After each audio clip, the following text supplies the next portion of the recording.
स्वागत देश विदेशों में बैठे सारे ही दर्शकों का स्वागत करते हैं तुहाडे अपने पसंदीदा प्रोग्राम गल्लां ते गीत विच। मैं हां नीतू।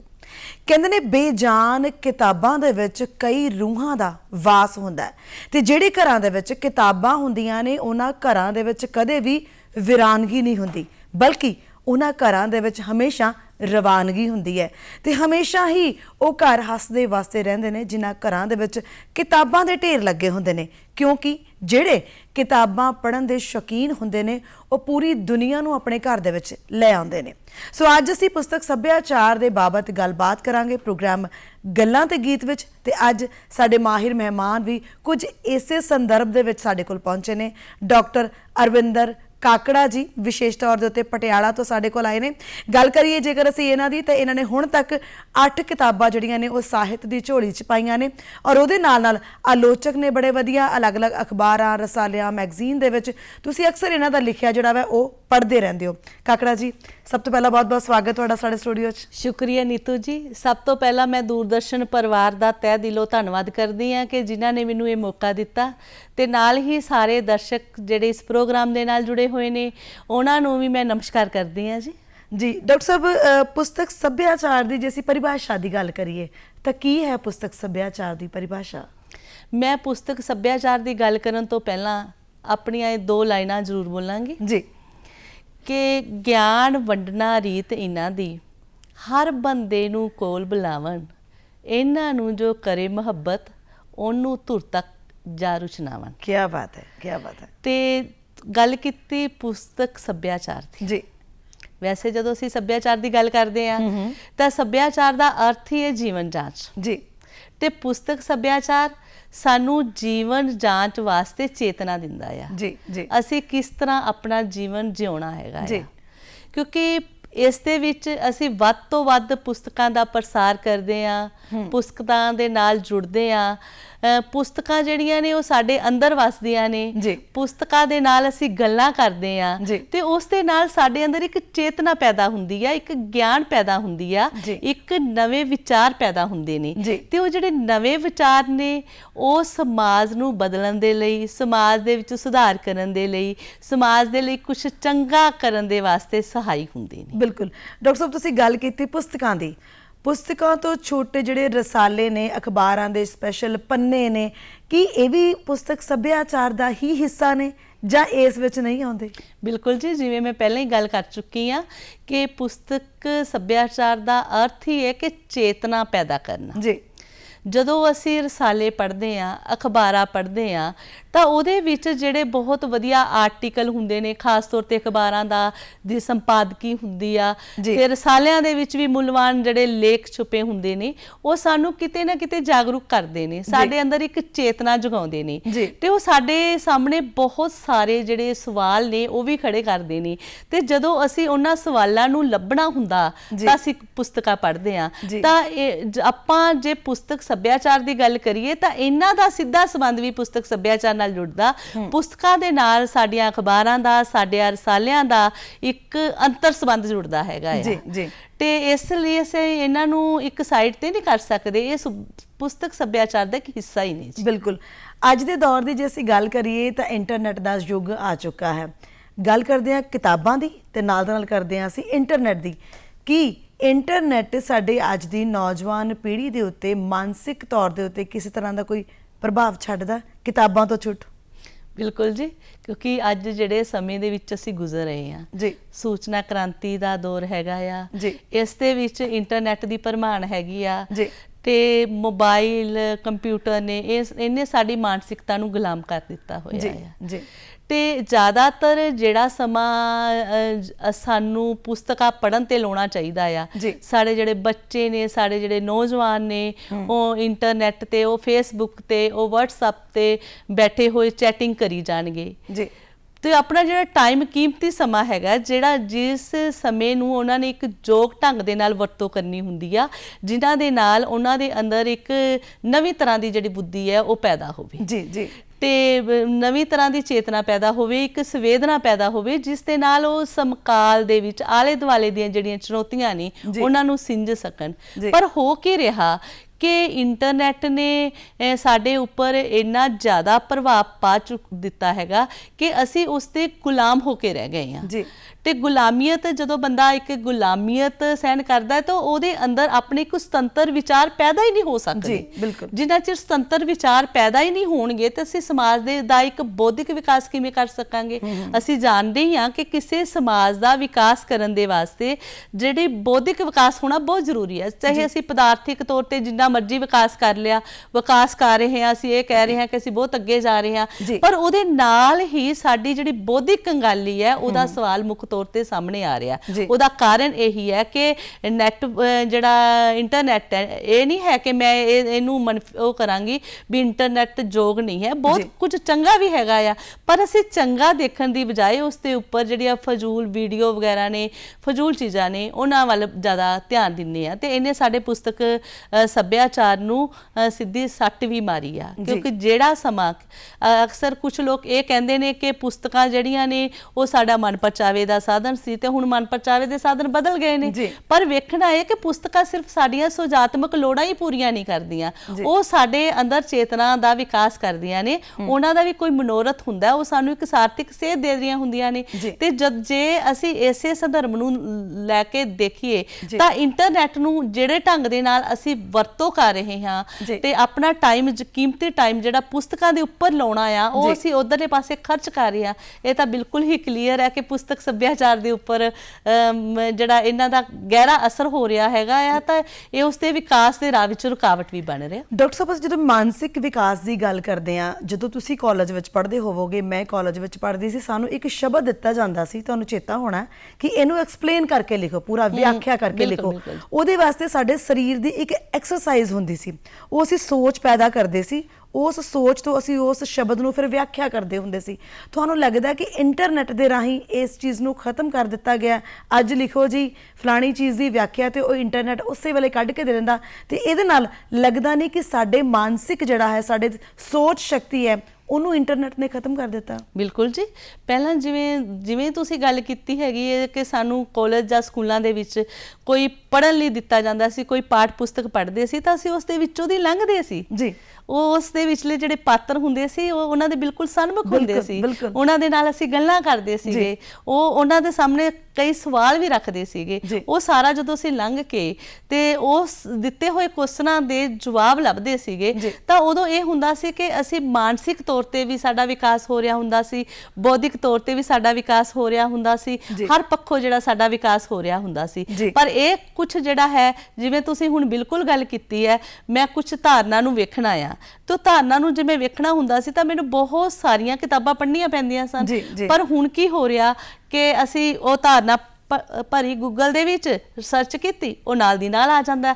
ਉਹਨਾਂ ਨੇ, ਮੈਨੂੰ ਤਾਂ ਇਸ ਤਰ੍ਹਾਂ ਲੱਗਦਾ ਕਿ ਉਹਨਾਂ ਨੇ ਸਾਨੂੰ ਹੈਂਡੀਕੈਪਟ ਕਰ ਦਿੱਤਾ ਹੈਗਾ ਆ, ਕਿਉਂਕਿ ਜਿਹੜੀ ਚੀਜ਼ ਅਸੀਂ ਖੁਦ ਕੋਸ਼ਿਸ਼ ਕਰਕੇ, ਆਪਣੀ ਮਿਹਨਤ ਕਰਕੇ ਅਸੀਂ ਲੱਭਦੇ ਸੀ, ਉਹ ਸਾਨੂੰ ਬਣੀ ਬਣਾਈ ਮਿਲ ਜਾਂਦੀ ਆ, ਤੇ ਉਸ ਅਸੀਂ ਇੰਨੇ ਆਲਸੀ ਹੋ ਚੁੱਕੇ ਆ ਕਿ ਸਾਨੂੰ ਕੁਝ ਜ਼ਰੂਰਤ ਹੀ ਨਹੀਂ ਪੈਂਦੀ ਕਿ ਅਸੀਂ ਇਹੀ ਕਹਿ ਦਿੰਦੇ ਆ ਕਿ ਸਾਰਾ ਕੁਝ ਇੰਟਰਨੈਟ ਦੇ ਆ। ਪਰ ਮੈਂ ਨਾਲ ਇਹ ਵੀ ਗੱਲ ਕਹਿਣਾ ਚਾਹੁੰਦੀ ਆ ਕਿ ਇੰਟਰਨੈਟ ਤੇ ਬਹੁਤ ਕੁਝ ਪਿਆ ਆ, ਇਹ ਸਿਰਫ ਸਾਡੀ ਜਾਣਕਾਰੀ ਹੈ।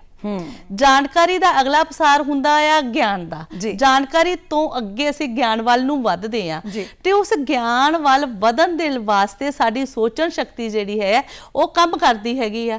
ਸਾਡੇ ਅੰਦਰ ਪਏ ਹੋਏ ਜਿਹੜੇ ਦਵੰਦ ਨੇ, ਜਿਹੜੇ ਅੰਦਰ ਸਾਡੇ ਮਨ ਦੇ ਅੰਦਰਲੇ ਸਵਾਲ ਨੇ, ਉਹਨਾਂ ਦੇ ਅਸੀਂ ਜਵਾਬ ਢੂੰਡਦੇ ਹੈਗੇ ਆ। ਇਹ ਸਾਰਾ ਕੁਝ, ਇਹ ਪ੍ਰਕਿਰਿਆ ਵਿੱਚੋਂ ਅਸੀਂ ਗਿਆਨ ਵੱਲ ਨੂੰ ਵੱਧਦੇ ਆ। ਇੰਟਰਨੈਟ ਨੇ ਸਾਨੂੰ ਜਾਣਕਾਰੀ ਬਹੁਤ ਦੇ ਦਿੱਤੀ, ਅਸੀਂ ਅੱਜ ਇੱਥੇ ਬੈਠੇ ਵਿਸ਼ਵ ਪੱਧਰ ਦੀ ਜਾਣਕਾਰੀ ਜਿਹੜੀ ਹੈ ਉਹ ਪ੍ਰਾਪਤ ਕਰ ਸਕਦੇ ਆ, ਪਰ ਸਾਨੂੰ ਗਿਆਨ ਨਹੀਂ ਮਿਲ ਰਿਹਾ। ਜਿਹੜਾ ਗਿਆਨ ਸਾਡੀ ਧਰਾਤਲ ਦੇ ਵਿੱਚ ਸੀ, ਜਿਹੜਾ ਗਿਆਨ ਸਾਡੀਆਂ ਪੁਸਤਕਾਂ ਨੇ ਦਿੱਤਾ, ਜਿਹੜਾ ਗਿਆਨ ਸਾਡੇ ਗੁਰੂ ਦਿਆ ਕਰਦੇ ਸਨ, ਜਿਹੜਾ ਗਿਆਨ ਜਦੋਂ ਅਸੀਂ ਗ੍ਰਹਿਣ ਕਰਦੇ ਸੀ ਸਾਡੀ ਪਰਸਨੈਲਿਟੀ ਵਿੱਚ ਵੀ ਨਿਖਾਰ ਆਉਂਦਾ ਸੀ, ਸਾਡੇ ਅੰਦਰ ਨਰੋਈ ਸੋਚ ਪੈਦਾ ਹੁੰਦੀ ਸੀ। ਹੁਣ ਅਸੀਂ ਉਦਾਹਰਾ ਗਿਆਨ ਲੈ ਕੇ, ਜਾਣਕਾਰੀ ਲੈ ਕੇ ਆਪਣੇ ਆਪ ਨੂੰ ਇੱਕ ਵਿਦਵਾਨ ਕਹਾਉਂਦੇ ਆ, ਪਰ ਜੇ ਕਿਸੇ ਚੁਣੌਤੀ ਦਾ ਸਾਹਮਣਾ ਕਰਨਾ ਪਵੇ ਤਾਂ ਸਾਡੇ ਕੋਲ ਕੋਈ ਜਵਾਬ ਨਹੀਂ ਆਉਂਦਾ। ਜੀ ਡਾਕਟਰ ਸਾਹਿਬ, ਜਦੋਂ ਪੁਸਤਕਾਂ ਬਣੀਆਂ ਉਹਨਾਂ ਨੂੰ ਪੜ੍ਹਨ ਦਾ ਸਿਲਸਿਲਾ ਵੀ ਨਾਲ ਹੀ ਸ਼ੁਰੂ ਹੋ ਗਿਆ, ਪਰ ਅੱਜ ਸਾਨੂੰ ਇਸ ਵਿਸ਼ੇ ਨੂੰ ਰੱਖਣ ਦੀ ਲੋੜ ਕਿਉਂ ਮਹਿਸੂਸ ਹੋ ਰਹੀ ਹੈ ਕਿ ਬੱਚਿਆਂ ਨੂੰ ਅਸੀਂ ਪੁਸਤਕਾਂ ਦੇ ਨਾਲ ਜੋੜੀਏ, ਪੁਸਤਕ ਸੱਭਿਆਚਾਰ ਪੈਦਾ ਕਰੀਏ? ਕਿਉਂ ਲੱਗ ਰਿਹਾ ਕਿ ਅੱਜ ਅਸੀਂ ਇਸ ਮੰਚ ਤੋਂ ਇਸ ਵਿਸ਼ੇ ਨੂੰ ਕਿਉਂ ਲੈ ਰਹੇ ਹਾਂ? ਬਿਲਕੁਲ ਜੀ, ਬੜਾ ਹੀ ਮਹੱਤਵਪੂਰਨ ਸਵਾਲ ਆ। ਕਿਉਂਕਿ ਪਹਿਲਾਂ ਪੁਸਤਕਾਂ ਛਪਦੀਆਂ ਸੀ ਜੀ, ਪੁਸਤਕਾਂ ਪੜ੍ਹਦੀਆਂ ਸੀ, ਪਾਠਕਾਂ ਤੱਕ ਜਾਂਦੀਆਂ ਸੀ, ਉਹ ਪੁਸਤਕਾਂ ਨੂੰ ਮੰਨਦੇ ਸੀ, ਉਹਨਾਂ ਪੁਸਤਕਾਂ ਵਿੱਚੋਂ ਬਹੁਤ ਕੁਝ ਹਾਸਲ ਕਰਦੇ ਸੀ ਜੀ। ਪਰ ਅੱਜ ਜਿਹੜਾ ਦੌਰ ਹੈਗਾ ਆ, ਜਿਵੇਂ ਪਹਿਲਾਂ ਹੀ ਕਹਿ ਚੁੱਕੀ ਹਾਂ ਕਿ ਟੈਕਨੋਲੋਜੀ ਦਾ ਦੌਰ ਹੈ, ਦੂਸਰੇ ਪਾਸੇ ਸਾਡੇ ਉੱਪਰ ਜਿਹੜਾ ਕੰਜ਼ਿਊਮਰ ਕਲਚਰ ਦਾ ਪ੍ਰਭਾਵ ਪੈ ਰਿਹਾ ਹੈ ਜੀ, ਉਸ ਨੇ ਸਾਡੀ ਮਾਨਸਿਕਤਾ ਦਾ ਬਹੁਤ ਜ਼ਿਆਦਾ ਘਾਣ ਕੀਤਾ ਹੈ ਜੀ। ਸਾਡੇ ਬੱਚੇ ਜਿਹੜੇ ਨੇ, ਜਿਨ੍ਹਾਂ ਦੇ ਅੰਦਰ ਇਹ ਵਿਚਾਰ ਪਣਪਣੇ ਹੁੰਦੇ ਸੀ, ਜੀ, ਜਿਨ੍ਹਾਂ ਦੇ ਲਈ ਇਹ ਆਧਾਰ ਸਿਰਜਣਾ ਹੁੰਦਾ ਸੀ ਕਿ ਉਹ ਸਾਡੇ ਸਮਾਜ ਦਾ ਭਵਿੱਖ ਨੇ, ਉਹਨਾਂ ਦੀ ਸੋਚ ਇੰਨੀ ਵਿਆਪਕ ਹੋਏਗੀ ਵੀ ਉਹ ਅੱਗੇ ਸਮਾਜ ਨੂੰ ਲੈ ਕੇ ਜਾਣਗੇ। ਉਹ ਹੋ ਕੀ ਰਿਹਾ ਹੈ ਵੀ ਉਹ ਇੰਟਰਨੈਟ ਤੇ ਬੈਠੇ ਹੋਏ ਆਪਣਾ ਟਾਈਮ ਬੇਕਾਰ ਕਰ ਰਹੇ, ਇਹੋ ਜਿਹਾ ਫਾਲਤੂ ਜਿਹੀਆਂ ਚੀਜ਼ਾਂ ਦੇਖਦੇ ਹੈਗੇ ਜਿਨ੍ਹਾਂ ਦਾ ਉਹਦਾ ਮਨ ਪਰਚਾਵਾ ਹੋ ਰਿਹਾ, ਟਾਈਮ ਉਹਨਾਂ ਦਾ ਜ਼ਰੂਰ ਵੇਸਟ ਹੋ ਰਿਹਾ ਆ, ਪਰ ਇਸ ਦੇ ਵਿੱਚੋਂ ਕੁਝ ਵੀ ਨਿਕਲ ਨਹੀਂ ਰਿਹਾ ਤੇ ਸਾਡੀ ਜਿਹੜੀ ਬੌਧਿਕ ਕੰਗਾਲੀ ਹੈਗੀ, ਜਿਹੜੀ ਸਾਡੀ ਸੋਚ ਹੈ, ਉਹ ਨਿਘਾਰਤਾ ਵੱਲ ਜਾ ਰਹੀ ਹੈ। ਤੇ ਸਾਡੇ ਸਾਹਮਣੇ ਇੱਕ ਬਹੁਤ ਵੱਡਾ ਸਵਾਲ ਵੀ ਖੜਾ ਆ, ਜੇਕਰ ਅਸੀਂ ਆਪਣੇ ਬੱਚਿਆਂ ਨੂੰ ਠੀਕ ਦਿਸ਼ਾ ਵਿੱਚ ਨਹੀਂ ਲੈ ਕੇ ਜਾਂਦੇ, ਉਹਨਾਂ ਨੂੰ ਠੀਕ ਦਿਸ਼ਾ ਨਹੀਂ ਦਿੰਦੇ ਹੈਗੇ, ਤਾਂ ਸ਼ਾਇਦ ਸਾਡੇ ਸਮਾਜ ਦਾ ਜਿਹੜਾ ਭਵਿੱਖ ਹੈ ਉਹ ਵਿਨਾਸ਼ ਵੱਲ ਜਾਵੇਗਾ, ਕਿਉਂਕਿ ਬੱਚਿਆਂ ਦੇ ਅਸੀਂ ਬਹੁਤ ਸਾਰੀਆਂ ਉਮੀਦਾਂ ਰੱਖੀਆਂ ਹੋਈਆਂ ਨੇ। ਇਸੇ ਲਈ ਸਾਨੂੰ ਪੁਸਤਕ ਸੱਭਿਆਚਾਰ ਦਾ ਪ੍ਰਸਾਰ ਕਰਨ ਦੇ ਲਈ, ਉਸ ਦੇ ਬਾਰੇ ਦੇ ਵਿੱਚ ਗੱਲ ਕਰਨ ਦੇ ਲਈ ਅੱਜ ਦੇ ਸਮੇਂ ਦੀ ਅਹਿਮ ਵੀ ਜ਼ਰੂਰਤ ਹੈ, ਕਿਉਂਕਿ ਜਦੋਂ ਇੱਕ ਪਾਸੇ ਜਾਂਤਰਿਕ ਜਿਹੜਾ ਮਾਧਿਅਮ ਹੈ ਉਹ ਸਾਨੂੰ ਜਕੜ ਰਿਹਾ, ਸਾਨੂੰ ਗੁਲਾਮ ਬਣਾ ਰਿਹਾ ਆ, ਉਹਦੇ ਵਿੱਚ ਕੋਈ ਸੰਵੇਦਨਾ ਨਹੀਂ ਹੈ। ਇੱਕ ਪਾਸੇ ਕਿਤਾਬਾਂ ਜਿਹੜੀਆਂ ਸਾਨੂੰ ਸੰਵੇਦਨਸ਼ੀਲ ਬਣਾਉਂਦੀਆਂ ਨੇ, ਜੇ ਅਸੀਂ ਸੰਵੇਦਨਸ਼ੀਲ ਹੋਵਾਂਗੇ ਤਾਂ ਹੀ ਅਸੀਂ ਇਹਨਾਂ ਮਸਲਿਆਂ ਪ੍ਰਤੀ ਗੰਭੀਰਤਾ ਨਾਲ ਸੋਚ ਸਕਾਂਗੇ। ਇਹਨੇ ਕੀ ਕੀਤਾ ਕਿ ਜਾਂਤਰਿਕ ਟੈਕਨੋਲੋਜੀ ਜਿਹੜੀ ਸਾਡੇ ਸਾਹਮਣੇ ਆਈ, ਇਹਨੇ ਬੰਦੇ ਨੂੰ ਬੰਦੇ ਤੋਂ ਤੋੜ ਦਿੱਤਾ। ਬਿਲਕੁਲ, ਅਸੀਂ ਮੋਬਾਈਲ ਤੇ ਬੈਠੇ ਹੁੰਨੇ ਆ, ਇੱਕ ਪਰਿਵਾਰ ਦੇ ਵਿੱਚ ਬੈਠੇ ਹੁੰਨੇ ਆ, ਅਸੀਂ ਆਪੋ ਆਪਣੇ ਮੋਬਾਈਲ ਦੇ ਵਿੱਚ ਗਲਤਾਨ ਹੁੰਨੇ ਆ, ਸਾਡੀ ਹੋਰ ਹੀ ਦੁਨੀਆ ਆ। ਅਸੀਂ ਕਹਿੰਦੇ ਆ ਕਿ ਦੁਨੀਆ ਇੱਕ ਪਿੰਡ ਬਣ ਗਈ, ਪਰ ਪਿੰਡ ਨਹੀਂ, ਅਸੀਂ ਤਾਂ ਆਪਣੇ ਆਪ ਤੋਂ ਟੁੱਟੇ ਹੁੰਨੇ ਆ। ਜਦੋਂ ਮਨੁੱਖ ਆਪਣੇ ਆਪ ਤੋਂ ਟੁੱਟ ਗਿਆ, ਉਹ ਸਮਾਜਿਕ ਸਰੋਕਾਰਾਂ ਤੋਂ ਟੁੱਟ ਗਿਆ, ਉਹ ਸਮਾਜਿਕ ਚੁਣੌਤੀਆਂ ਦਾ ਸਾਹਮਣਾ ਕਿਵੇਂ ਕਰੇਗਾ? ਤੇ ਪੁਸਤਕ ਜਿਹੜਾ ਇੱਕ ਇਹੋ ਜਿਹਾ ਮਾਧਿਅਮ ਹੈ ਜਿਸ ਦੇ ਸਮਾਜਿਕ ਸਰੋਕਾਰ ਨੇ। ਜਦੋਂ ਅਸੀਂ ਪੁਸਤਕ ਪੜ੍ਹਦੇ ਹਾਂ, ਅਸੀਂ ਹੋਰਾਂ ਨਾਲ ਵੀ ਵਿਚਾਰ ਵਟਾਂਦਰਾ ਕਰਦੇ ਹਾਂ ਤੇ ਉਸ ਪੁਸਤਕ ਦੇ ਨਾਲ ਵੀ ਅਸੀਂ ਗੱਲਾਂ ਕਰਦੇ ਹੈਗੇ ਆ। ਤੇ ਅੱਜ ਦੇ ਜਿਸ ਸਮੇਂ ਦੇ ਵਿੱਚ ਅਸੀਂ ਖੜੇ ਆ, ਇਸ ਦੇ ਵਿੱਚ ਸੰਵੇਦਨਸ਼ੀਲਤਾ ਪੈਦਾ ਕਰਨ ਦੀ ਬਹੁਤ ਜ਼ਿਆਦਾ ਜ਼ਰੂਰਤ ਹੈ ਤੇ ਇਹ ਸੰਵੇਦਨਸ਼ੀਲਤਾ ਪੁਸਤਕਾਂ ਦੇ ਨਾਲ ਹੀ ਪੈਦਾ ਕੀਤੀ ਜਾ ਸਕਦੀ। ਬਿਲਕੁਲ ਡਾਕਟਰ ਸਾਹਿਬ, ਇੱਕ ਹੁੰਦੀਆਂ ਕਿਤਾਬੀ ਪੁਸਤਕਾਂ ਜਿਹੜੀਆਂ ਸਕੂਲ ਦੇ ਵਿੱਚ ਪੜ੍ਹਾਈਆਂ ਜਾਂਦੀਆਂ ਸਿਲੇਬਸ ਦੇ ਵਿੱਚ, ਦੂਜੀਆਂ ਹੁੰਦੀਆਂ ਪਾਠਕਾਂ ਦੀਆਂ ਪੁਸਤਕਾਂ, ਹਨਾ, ਦੋਨਾਂ ਦੇ ਜਿਹੜਾ ਅੰਤਰ ਆ ਉਹ ਕਿੰਨਾ ਕੁ ਜ਼ਿਆਦਾ ਆ? ਹਾਂਜੀ, ਜਿਹੜੀਆਂ ਹੁੰਦੀਆਂ ਨੇ ਪਾਠ ਪੁਸਤਕਾਂ, ਉਹਨਾਂ ਦਾ ਸੰਬੰਧ ਹੁੰਦਾ ਸਾਡੇ ਸਿਲੇਬਸ ਦੇ ਨਾਲ। ਜੀ, ਸਿਲੇਬਸ ਦਿੱਤਾ ਹੁੰਦਾ ਤੇ ਉਹਦੇ ਵਿੱਚ ਸਾਨੂੰ ਦੱਸਿਆ ਹੁੰਦਾ ਵੀ ਇਹ ਕਿਤਾਬਾਂ ਪੜ੍ਹਨੀਆਂ ਨੇ। ਜੀ, ਉਹ ਕਈ ਵਾਰੀ ਕੀ ਹੁੰਦਾ ਕਿ ਵਿਦਿਆਰਥੀਆਂ ਲਈ ਉਹ ਮਜਬੂਰੀ ਬਣ ਜਾਂਦਾ ਹੈ ਕਿ ਉਹ ਪੜ੍ਹਨਾ ਹੀ ਪੜ੍ਹਨਾ ਹੈ। ਅਧਿਆਪਕ ਨੇ ਕਹਿ ਦਿੱਤਾ ਕਿ ਆਹ ਚੈਪਟਰ ਪੜ੍ਹ ਕੇ ਆਇਓ ਤੇ ਇਹਦੇ ਜਿਹੜੇ ਪਿਛਲੇ ਕੁਐਸਚਨ ਨੇ ਉਹਨਾਂ ਦੇ ਆਨਸਰ ਲਿਖ ਕੇ ਲਿਆਇਓ, ਉਹਦੀ ਉਹ ਇੱਕ ਮਜਬੂਰੀ ਬਣ ਜਾਂਦਾ ਹੈ। ਜੀ, ਤੇ ਉਹਨੇ ਪੜ੍ਹਨਾ ਹੀ ਪੜ੍ਹਨੀ ਹੁੰਦੀ ਹੈ ਉਹ ਕਿਤਾਬ, ਕਿਉਂਕਿ ਉਹਦਾ ਸੰਬੰਧ ਉਹਦੇ ਕੈਰੀਅਰ ਨਾਲ ਹੁੰਦਾ ਹੈਗਾ ਆ। ਜਿਹੜੀਆਂ ਦੂਸਰੀਆਂ ਕਿਤਾਬਾਂ ਨੇ ਉਹ ਅਸੀਂ ਆਪਣੀ ਸੋਝੀ ਜਗਾਉਣ ਲਈ, ਅਸੀਂ ਅੰਦਰੋਂ ਚੇਤਨ ਹੋਣ ਦੇ ਵਾਸਤੇ, ਅਸੀਂ ਆਪਣੇ ਅੰਦਰ ਆਪਣੀ ਬੌਧਿਕਤਾ ਨੂੰ ਵਿਸ਼ਾਲ ਕਰਨ ਦੇ ਵਾਸਤੇ ਪੜ੍ਹਦੇ ਹੈਗੇ ਆ। ਇਹਨਾਂ ਪੁਸਤਕਾਂ ਦੇ ਵਿੱਚ ਜਿਹੜਾ ਮੈਨੂੰ ਲੱਗਦਾ ਆ ਦੋਨਾਂ ਦਾ ਆਪਸ ਵਿੱਚ ਅੰਤਰ ਸੰਬੰਧ ਹੈਗਾ। ਹੁਣ ਇੱਕ ਪਾਠ ਪੁਸਤਕ ਪੜ੍ਹੀ, ਮੈਂ ਤੁਹਾਨੂੰ ਇੱਕ ਐਗਜ਼ਾਮਪਲ ਦੇਣਾ ਚਾਹਾਂਗੀ ਕਿ ਅਸੀਂ ਚੌਥੀ ਕਲਾਸ ਵਿੱਚ ਪੜ੍ਹਦੇ ਸੀ ਤਾਂ ਉਸ ਸਮੇਂ ਪ੍ਰੋਫੈਸਰ ਮੋਹਨ ਸਿੰਘ ਹੋਰਾਂ ਦੀ ਨਜ਼ਮ ਲੱਗੀ ਸੀ, ਵਾਗਾ ਛੱਡਦੇ ਹੰਝੂਆਂ ਵਾਲੀ ਜੀ, ਤੇ ਸਾਡੇ ਟੀਚਰ ਉਹ ਸਾਨੂੰ ਪੜ੍ਹਾਇਆ ਕਰਦੇ ਜੀ, ਤੇ ਸਾਨੂੰ ਉਹ ਕਵਿਤਾ ਬੜੀ ਚੰਗੀ ਲੱਗਦੀ ਹੁੰਦੀ ਤੇ ਉਹਨਾਂ ਨੇ ਕਹਿਣਾ ਇਹ ਕਵੀ ਨੇ ਜਿਨ੍ਹਾਂ ਨੇ ਕਵਿਤਾ ਲਿਖੀ ਹੈ। ਤੇ ਜਦੋਂ ਅਸੀਂ 7ਵੀਂ 'ਚ ਗਏ ਤੇ ਉਹੀ ਕਵੀ ਦੀ ਕਵਿਤਾ ਸਾਨੂੰ ਛੱਤੋਂ ਦੀ ਬੇਰੀ ਲੱਗੀ ਜੀ, ਤੇ ਉਹ ਕਵਿਤਾ ਜਦੋਂ ਅਸੀਂ ਪੜ੍ਹੀ ਤੇ ਵਾਕਈ ਹੀ ਉਹ ਘਟਨਾ ਮੇਰੇ ਘਰ ਦੇ ਨਾਲ ਜੁੜੀ ਹੋਈ ਸੀ। ਮੇਰੇ ਘਰ ਵੀ ਬੇਰੀ ਹੁੰਦੀ ਸੀ ਪਛਵਾੜੇ ਤੇ ਮੇਰੀ ਦਾਦੀ ਦਾ ਨਾਂ ਵੀ ਸੰਤੋ ਸੀ ਸਮਥਿੰਗ, ਤੇ ਸਾਨੂੰ ਉਸ ਸਮੇਂ ਇਹ ਲੱਗਣ ਲੱਗ ਗਿਆ ਵੀ ਇਹ ਤਾਂ ਕਮਾਲ ਦੀ ਹੀ ਕਵਿਤਾ ਹੈਗੀ ਆ। ਤੇ ਅਸੀਂ ਆਪਣੇ ਅਧਿਆਪਕ ਨਾਲ ਗੱਲ ਕੀਤੀ ਵੀ ਇਹ ਜਿਹੜੇ ਕਵੀ ਨੇ ਕਵਿਤਾ ਲਿਖੀ ਆ ਕਿ ਉਸ ਕਵੀ ਨੂੰ ਅਸੀਂ ਮਿਲਣਾ ਚਾਹੁੰਦੇ ਹਾਂ। ਤੇ ਉਹਨਾਂ ਨੇ ਅੱਗੋਂ ਸਾਨੂੰ ਹੱਸ ਕੇ ਦੱਸ ਦਿੱਤਾ, ਉਹਨਾਂ ਨੇ ਕਿਹਾ ਉਹਨਾਂ ਨੇ ਬਹੁਤ ਸਾਰੀਆਂ ਕਿਤਾਬਾਂ ਲਿਖੀਆਂ ਨੇ, ਤੁਸੀਂ ਉਹ ਕਿਤਾਬਾਂ ਪੜ੍ਹੋ ਜੀ ਤੇ ਉਦੋਂ ਹੀ 7ਵੀਂ ਦੇ ਵਿੱਚ ਕਿ ਸਾਡੇ ਕਾਲਜ ਦੇ ਵਿੱਚ ਪਹਿਲਾਂ ਇੱਕ ਟ੍ਰੈਂਡ ਹੁੰਦਾ ਸੀ ਕਿ ਜਦੋਂ ਸਵੇਰ ਦੀ ਸਭਾ ਹੁੰਦੀ ਤਾਂ ਕੋਈ ਨਾ ਕੋਈ ਇਸੇ ਤਰ੍ਹਾਂ ਪੁਸਤਕ ਵੇਚਣ ਵਾਲਾ ਜਾਂ ਕੋਈ ਲੇਖਕ ਜਾਂ ਕੋਈ ਸਾਹਿਤਕਾਰ ਆਪਣੀਆਂ ਕਿਤਾਬਾਂ ਝੋਲੇ ਵਿੱਚ ਪਾਉਣੀਆਂ ਤੇ ਉਹਨੇ ਕਾਲਜ ਵਿੱਚ ਆ ਜਾਣਾ, ਸਕੂਲ ਦੇ ਵਿੱਚ ਆ ਜਾਣਾ, ਉਹਨਾਂ ਬੱਚਿਆਂ ਨੂੰ ਉਹਨਾਂ ਕਿਤਾਬਾਂ ਬਾਰੇ ਵੀ ਦੱਸਣਾ ਕੀ ਹੈ ਕੀ ਨਹੀਂ, ਹੈ ਨਾ। ਤੇ ਸਾਡੇ ਅਧਿਆਪਕਾਂ ਨੇ ਕਹਿਣਾ ਘਰੋਂ ਜਾਓ ਤੇ ਘਰੋਂ ਜਾ ਕੇ ਪੈਸੇ ਲੈ ਕੇ ਆਓ। ਤੇ ਉਸ ਸਮੇਂ ਅਸੀਂ ਸਾਵੇ ਪੱਤਰ ਕਿਤਾਬ ਪੜ੍ਹੀ। ਜਦੋਂ ਸਾਵੇ ਪੱਤਰ ਕਿਤਾਬ ਪੜ੍ਹੀ, ਇਹਦਾ ਸੰਬੰਧ ਜਿਹੜਾ ਸੀ ਉਹ ਮੇਰੀ ਪਾਠ ਪੁਸਤਕ ਨੇ ਜਗਾਇਆ, ਕਿਉਂਕਿ ਪਹਿਲਾਂ ਮੈਂ ਪਾਠ ਪੁਸਤਕ ਦੇ ਵਿੱਚ ਉਹ ਕਵਿਤਾਵਾਂ ਪੜ੍ਹੀਆਂ ਤੇ ਉਸ ਕਵਿਤਾਵਾਂ ਨੇ ਮੈਨੂੰ ਇੰਨਾ ਪ੍ਰਭਾਵਿਤ ਕੀਤਾ ਤੇ ਉਸ ਤੋਂ ਬਾਅਦ ਅਸੀਂ ਸਾਵੇ ਪੱਤਰ ਖਰੀਦੇ। ਸਾਵੇ ਪੱਤੇ ਖਰੀਦਣ ਤੋਂ ਬਾਅਦ ਪ੍ਰੋਫੈਸਰ ਮੋਹਨ ਸਿੰਘ ਦੀਆਂ ਹੋਰ ਵੀ ਕਿਤਾਬਾਂ ਪੜ੍ਹੀਆਂ। ਇਹਦਾ ਮਤਲਬ ਇਹ ਹੈ ਕਿ ਜਿਹੜੀਆਂ ਪਾਠ ਪੁਸਤਕਾਂ ਨੇ ਜਿਹਨੇ ਜੇਕਰ ਉਸ ਦੇ ਵਿਚਲੇ ਜਿਹੜੇ ਚੈਪਟਰ ਨੇ ਜਾਂ ਉਹਨਾਂ ਵਿੱਚ ਜਿਹੜੇ ਪਾਠ ਨੇ ਜੇ ਉਹਨਾਂ ਨੂੰ ਅਸੀਂ ਇਸ ਢੰਗ ਦੇ ਨਾਲ ਪੜ੍ਹਾਈਏ, ਬੱਚਿਆਂ ਦੇ ਅੰਦਰ ਇੱਕ ਜਿਗਿਆਸਾ ਪੈਦਾ ਹੋਵੇ, ਇੱਕ ਰੁਚੀ ਪੈਦਾ ਹੋਵੇ ਕਿ ਬੱਚੇ ਇਹ ਜਾਣਨ ਕਿ ਜਿਹੜੇ ਲੇਖਕ ਨੇ ਇਹ ਰਚਨਾ ਲਿਖੀ ਹੈ ਉਹਦੇ ਨਾਲ ਕੋਈ ਉਹਦਾ ਸੰਬੰਧ ਹੈਗਾ ਆ ਤੇ ਉਸ ਸੰਬੰਧ ਨੂੰ ਬਰਕਰਾਰ ਰੱਖਣ ਦੇ ਲਈ ਬਾਕੀ ਜਿਹੜੀਆਂ ਕਿਤਾਬਾਂ ਨੇ ਉਹਦੀਆਂ ਪੜ੍ਹਨ। ਇਸੇ ਲਈ ਇੱਕ ਜਿਹੜਾ ਵਿਦਿਆਰਥੀ ਆ ਉਹ ਵੀ ਇੱਕ ਚੰਗਾ ਪਾਠਕ ਹੋ ਸਕਦਾ ਹੈ, ਪਰ ਉਹਨੂੰ ਪ੍ਰੇਰਨਾ ਤਾਂ ਪਾਠ ਪੁਸਤਕਾਂ ਨੇ ਕਿਤੇ ਨਾ ਕਿਤੇ ਦਿੱਤੀ ਨਾ। ਜੀ ਬਿਲਕੁਲ। ਛੋਟੇ ਹੁੰਦਿਆਂ ਨਾ ਇੱਕ ਸਕੂਲ ਦੇ ਵਿੱਚ ਇੱਕ ਛੋਟੀ ਜਿਹੀ ਲਾਇਬ੍ਰੇਰੀ ਬਣੀ ਹੁੰਦੀ ਸੀ। ਇੱਕ ਬੁੱਧਵਾਰ ਤੇ ਇੱਕ ਸ਼ਨੀਵਾਰ 2 ਵਾਰੀ ਉਹਦਾ ਪੀਰੀਅਡ ਲੱਗਦਾ ਸੀ, ਤੁਹਾਡੇ ਵੀ ਲੱਗਦਾ ਹੋਵੇਗਾ। ਬਿਲਕੁਲ ਬਿਲਕੁਲ। ਤੇ ਉਹਦੇ ਨਾਲ ਇੱਕ ਨਾ ਬੱਚਾ ਕਿਤਾਬਾਂ ਦੇ ਨਾਲ ਜ਼ਿਆਦਾ ਜੁੜਦਾ ਸੀ, ਕਿਉਂਕਿ ਜਿਹੜੀ ਲਾਇਬ੍ਰੇਰੀਅਨ ਮੈਡਮ ਹੁੰਦੇ ਸੀ ਨਾ ਉਹ ਹਮੇਸ਼ਾ ਕਹਿੰਦੇ ਸੀ ਵੀ ਇੱਥੇ ਰੌਲਾ ਨਹੀਂ ਪਾਉਣਾ, ਸਭ ਨੇ ਸ਼ਾਂਤ ਹੋ ਕੇ ਬੈਠਣਾ, ਚੁੱਪ ਹੋ ਕੇ ਬੈਠਣਾ। ਲਾਇਬ੍ਰੇਰੀਆਂ ਦੀ ਜਿਹੜੀ ਘਾਟ ਅਸੀਂ ਮਹਿਸੂਸ ਕਰਦੇ ਪਏ ਹਾਂ, ਤੁਸੀਂ ਵੀ ਮਹਿਸੂਸ ਕੀਤੀ ਹੋਵੇਗੀ। ਲਾਇਬ੍ਰੇਰੀਆਂ ਦੀ ਘਾਟ ਦੇ ਕਾਰਨ ਤੁਹਾਨੂੰ ਲੱਗਦਾ ਨਹੀਂ ਕਿ ਬੱਚਾ ਜਿਹੜਾ ਵਾ ਉਹ ਟੁੱਟਦਾ ਜਾ ਰਿਹਾ ਕਿਤਾਬਾਂ ਤੋਂ? ਬਿਲਕੁਲ, ਕਿਉਂਕਿ ਪਹਿਲਾਂ ਵੀ ਹੁਣ ਵੀ ਵੈਸੇ ਥੋੜ੍ਹਾ ਜਿਹਾ ਟ੍ਰੈਂਡ ਜਿਹਾ ਚੱਲਿਆ ਹੈਗਾ ਸਰਕਾਰੀ ਸਕੂਲਾਂ ਦੇ ਵਿੱਚ, ਜਿਹੜਾ ਲਾਇਬ੍ਰੇਰੀ ਲਾਗੂ ਕਰ ਦਿੱਤੀ ਹੈ ਕਿ ਬੱਚਿਆਂ ਨੇ ਜਾਣਾ ਹੀ ਜਾਣਾ। ਪਰ ਪਹਿਲਾਂ ਇਹ ਲਾਜ਼ਮੀ ਹੁੰਦਾ ਸੀ ਕਿ ਆਪਾਂ ਨੇ ਇੱਕ ਪੀਰੀਅਡ ਉੱਥੇ ਲਾਉਣਾ ਹੀ ਲਾਉਣਾ। ਅੱਛਾ, ਲਾਇਬ੍ਰੇਰੀ ਇੱਕ ਇਹੋ ਜਿਹੀ ਜਗ੍ਹਾ ਹੁੰਦੀ ਆ ਜਿੱਥੇ ਜਾ ਕੇ ਤੁਸੀਂ ਸ਼ਾਂਤੀ ਦੇ ਨਾਲ ਕਿਸੇ ਕਿਤਾਬ ਦੇ ਸਨਮੁਖ ਹੋ ਕੇ ਉਹਦੇ ਵਿੱਚੋਂ ਗੁਜ਼ਰ ਸਕਦੇ ਆ। ਆਮ ਤੌਰ ਤੇ ਇਹੀ ਕਿਹਾ ਜਾਂਦਾ ਸੀਗਾ ਕਿ ਕਿਸੇ ਸਕੂਲ ਜਾਂ ਕਾਲਜ ਵਿੱਚ ਜਾਓ, ਜੇ ਤੁਸੀਂ ਉਹਦੀ ਲਾਇਬ੍ਰੇਰੀ ਵੇਖ ਲਈ ਨਾ, ਜੇ ਉਸ ਲਾਇਬ੍ਰੇਰੀ ਦੇ ਵਿੱਚ ਪਈਆਂ ਕਿਤਾਬਾਂ ਦੇਖ ਲਈਆਂ ਨਾ, ਫਿਰ ਤੁਹਾਨੂੰ ਆਪਣੇ ਆਪ ਹੀ ਜੱਜਮੈਂਟ ਹੋ ਜਾਏਗੀ ਕਿ ਇਸ ਸਕੂਲ ਜਾਂ ਇਸ ਕਾਲਜ ਦਾ ਪੱਧਰ, ਚੇਤਨ ਪੱਧਰ ਕਿੱਥੋਂ ਕੁ ਤੱਕ ਹੈਗਾ ਆ। ਉਸ ਸਮੇਂ ਦੌਰਾਨ ਇਹ ਹੁੰਦਾ ਸੀ ਕਿ ਇੱਕ ਸ਼ਨੀਵਾਰ ਇੱਕ ਮੀਟਿੰਗ ਹੋਇਆ ਕਰਦੀ ਸੀ ਤੇ ਉਸ ਮੀਟਿੰਗ ਦੇ ਵਿੱਚ ਬੱਚਿਆਂ ਨੇ ਕੁਛ ਨਾ ਕੁਝ ਸੁਣਾਉਣਾ ਹੁੰਦਾ ਸੀਗਾ ਤੇ ਉਸ ਤੋਂ ਪਹਿਲਾਂ ਲਾਇਬ੍ਰੇਰੀ ਦੇ ਵਿੱਚ ਜਿਹੜਾ ਪੀਰੀਅਡ ਲੱਗਦਾ ਤੇ ਉਦੋਂ ਹਰ ਇੱਕ ਬੱਚੇ ਨੂੰ ਹੁੰਦਾ ਸੀ ਕਿ ਮੈਂ ਕੋਈ ਚੰਗੀ ਕਵਿਤਾ ਵੇਖਾਂ, ਚੰਗੀ ਕੋਈ ਕਹਾਣੀ ਵੇਖਾਂ ਤਾਂ ਕਿ ਮੈਂ ਉਸ ਮੀਟਿੰਗ ਦੇ ਵਿੱਚ ਉਸ ਚੀਜ਼ ਨੂੰ ਸੁਣਾਵਾਂ। ਤੇ ਉਹਦੇ ਨਾਲ ਕੀ ਹੁੰਦਾ ਕਿ ਜਿਵੇਂ ਲਾਇਬ੍ਰੇਰੀ ਕਿਸੇ ਸੰਸਥਾ ਦਾ ਦਿਲ ਹੁੰਦੀ ਆ ਤੇ ਉੱਥੇ ਜਾ ਕੇ ਜਦੋਂ ਬੱਚਾ ਪੜ੍ਹਦਾ ਆ ਤਾਂ ਬੱਚੇ ਦਾ ਮਾਨਸਿਕ ਵਿਕਾਸ ਹੁੰਦਾ, ਕਿਉਂਕਿ ਜਿਹੜੀਆਂ ਕਿਤਾਬਾਂ ਨੇ, ਕਿਤਾਬਾਂ ਕੱਲੀਆਂ ਇਹ ਨਹੀਂ ਹੈ ਕਿ ਉਹਦੇ ਵਿੱਚ ਕੋਈ ਕਹਾਣੀ ਅਸੀਂ ਮੰਨ ਲਈ, ਕਿਤਾਬਾਂ ਦੇ ਵਿੱਚ ਕਿਤਾਬਾਂ ਸਾਨੂੰ ਇੱਕ ਸਬਕ ਵੀ ਸਿਖਾਉਂਦੀਆਂ ਨੇ।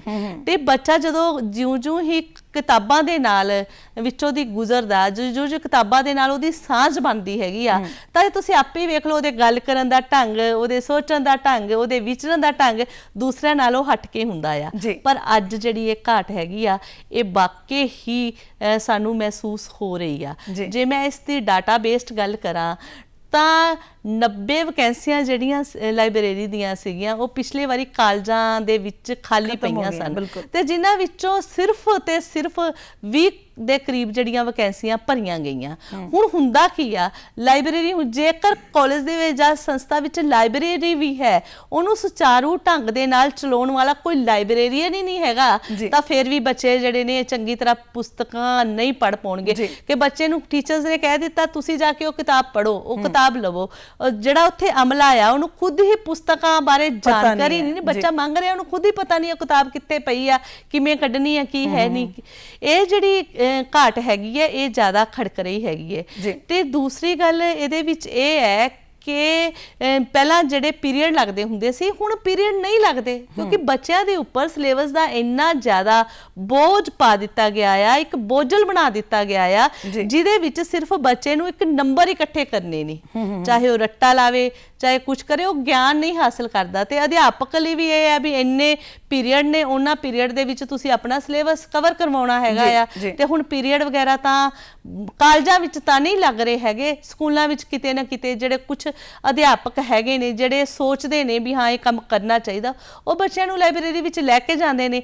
ਹਾਂ ਪੀਰੀਅਡ ਦਾ ਇਹ ਹੁੰਦਾ ਕਿ ਬੱਚੇ ਲਈ ਇੱਕ ਬੰਦਸ ਹੋ ਜਾਂਦੀ ਸੀ ਕਿ ਉਸ ਪੀਰੀਅਡ ਦੇ ਵਿੱਚ ਮੈਂ ਬੈਠਣਾ ਆ, ਹੋਰ ਪੜ੍ਹ ਰਹੇ ਨੇ, ਇਹ ਕੁਦਰਤੀ ਹੁੰਦਾ ਨਾ। ਜਦੋਂ ਅਸੀਂ ਲਾਇਬ੍ਰੇਰੀ ਵਿੱਚ ਜਾਂਦੇ ਆ ਤਾਂ ਸਾਡੇ ਨਾਲ ਦਾ ਕੋਈ ਸਾਥੀ ਪੜ੍ਹ ਰਿਹਾ ਹੁੰਦਾ ਤਾਂ ਸਾਨੂੰ ਵੀ ਇਹ ਲੱਗਦਾ ਆ। ਲਾਇਬ੍ਰੇਰੀ ਉੱਥੇ ਰੈਕ ਦੇ ਵਿੱਚ ਪਈਆਂ ਹੋਈਆਂ ਕਿਤਾਬਾਂ ਉਹ ਤੁਹਾਨੂੰ ਬੁਲਾ ਰਹੀਆਂ ਹੁੰਦੀਆਂ ਨੇ, ਕਿੱਡੇ ਕਿੱਡੇ ਵਿਦਵਾਨ ਉਹਦੇ ਵਿੱਚ ਬੈਠੇ ਨੇ, ਕਿੱਡੇ ਕਿੱਡੇ ਵੱਡੇ ਵਿਗਿਆਨੀ ਬੈਠੇ ਨੇ, ਕਿੱਡੇ ਕਿੱਡੇ ਵੱਡੇ ਫਿਲੋਸਫਰ ਬੈਠੇ ਨੇ ਜਿਹੜੇ ਤੁਹਾਡੇ ਸਾਹਮਣੇ ਬੈਠੇ ਨੇ ਜੀ, ਬਿਲਕੁਲ, ਜਿਨ੍ਹਾਂ ਦੇ ਨਾਲ ਜੋ ਤੁਸੀਂ ਗੱਲਬਾਤ ਕਰੋਗੇ, ਕਿਤਾਬ ਪੜ੍ਹੋਗੇ ਤਾਂ ਤੁਹਾਨੂੰ ਕਿਤਾਬ ਆਪਣੇ ਕਲਾਵੇ ਦੇ ਵਿੱਚ ਲਾਵੇਗੀ, ਕਿਤਾਬ ਕੁਝ ਤੁਹਾਨੂੰ ਦੇਵੇਗੀ, ਉਹ ਤੁਹਾਡੇ ਤੋਂ ਕੁਝ ਲਵੇਗੀ ਨਹੀਂ। ਇਸੇ ਲਈ ਇਹ ਜਿਹੜਾ ਪੱਧਰ ਸੀਗਾ ਪਹਿਲਾਂ ਵੱਧ ਤੋਂ ਵੱਧ ਕਿਤਾਬਾਂ ਪੜ੍ਹਨ ਦਾ, ਅਧਿਆਪਕ ਵੀ ਦੱਸਿਆ ਕਰਦੇ ਸੀ, ਸਕੂਲਾਂ ਦੇ ਵਿੱਚ ਵੀ ਇਹ ਦੱਸਿਆ ਜਾਂਦਾ ਸੀਗਾ, ਪਰ ਹੁਣ ਇਹ ਕਿਤੇ ਨਾ ਕਿਤੇ ਅਲੋਪ ਹੋ ਰਿਹਾ ਜੀ। ਬਿਲਕੁਲ, ਇਹਨਾਂ ਕਿਤਾਬਾਂ ਦੇ ਵਿੱਚ ਕਹਿੰਦੇ ਨੇ ਕਈ ਜਿਹੜੇ ਨੇ ਰੂਹਾਂ, ਕਈ ਆਤਮਾਵਾਂ ਜਿਹੜੀਆਂ ਨੇ ਉਹ ਲੁਕੀਆਂ ਨੇ, ਔਰ ਉਹਨਾਂ ਨੂੰ ਪੜ੍ਹਨਾ ਬਹੁਤ ਜ਼ਰੂਰੀ ਹੈ। ਪਰ ਇਹਦੇ ਨਾਲ ਇਹ ਵੀ ਜ਼ਰੂਰੀ ਹੈ ਕਿ ਅਸੀਂ ਤੁਹਾਡਾ ਐਂਟਰਟੇਨਮੈਂਟ ਕਰ ਸਕੀਏ,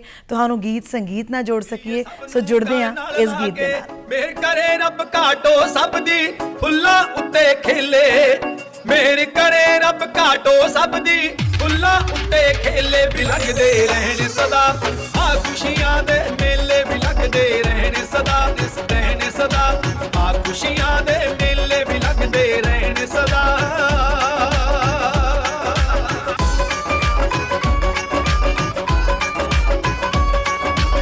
ਧਰਤੀ ਵਿੱਚੋਂ ਕਦੇ ਨਾ ਮੁੱਕੇ ਅੰਮ੍ਰਿਤ ਵਰਗਾ ਪਾਣੀ, ਦੁੱਧ ਦੀਆਂ ਛੱਲਾਂ ਰਹਿਣ ਵਗਦੀਆਂ ਚਲਦੀ ਰਹੇ ਮਦਾਨੀ।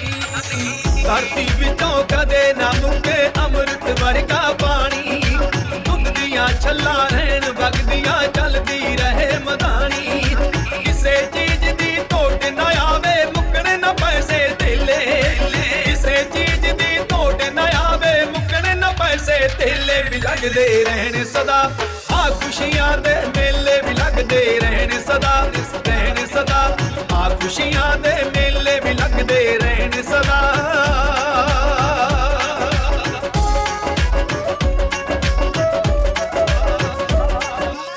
ਖੇਤਾਂ ਦੇ ਵਿੱਚ ਫਸਲਾਂ ਝੂਮਣ, ਰੱਜ ਰੱਜ ਹੋਣ ਕਮਾਈਆਂ, ਖੁਸ਼ੀਆਂ ਖੇੜੇ ਕਦੇ ਨਾ ਮੁੱਕਣ, ਮਿਲਦੀਆਂ ਰਹਿਣ ਵਧਾਈਆਂ। ਉਹ ਖੇਤਾਂ ਦੇ ਵਿੱਚ ਫਸਲਾਂ ਝੂਮਣ, ਰੱਜ ਰੱਜ ਹੋਣ ਕਮਾਈਆਂ, ਖੁਸ਼ੀਆਂ ਖੇੜੇ ਕਦੇ ਨਾ ਮੁੱਕਣ, ਮਿਲਦੀਆਂ ਰਹਿਣ ਵਧਾਈਆਂ।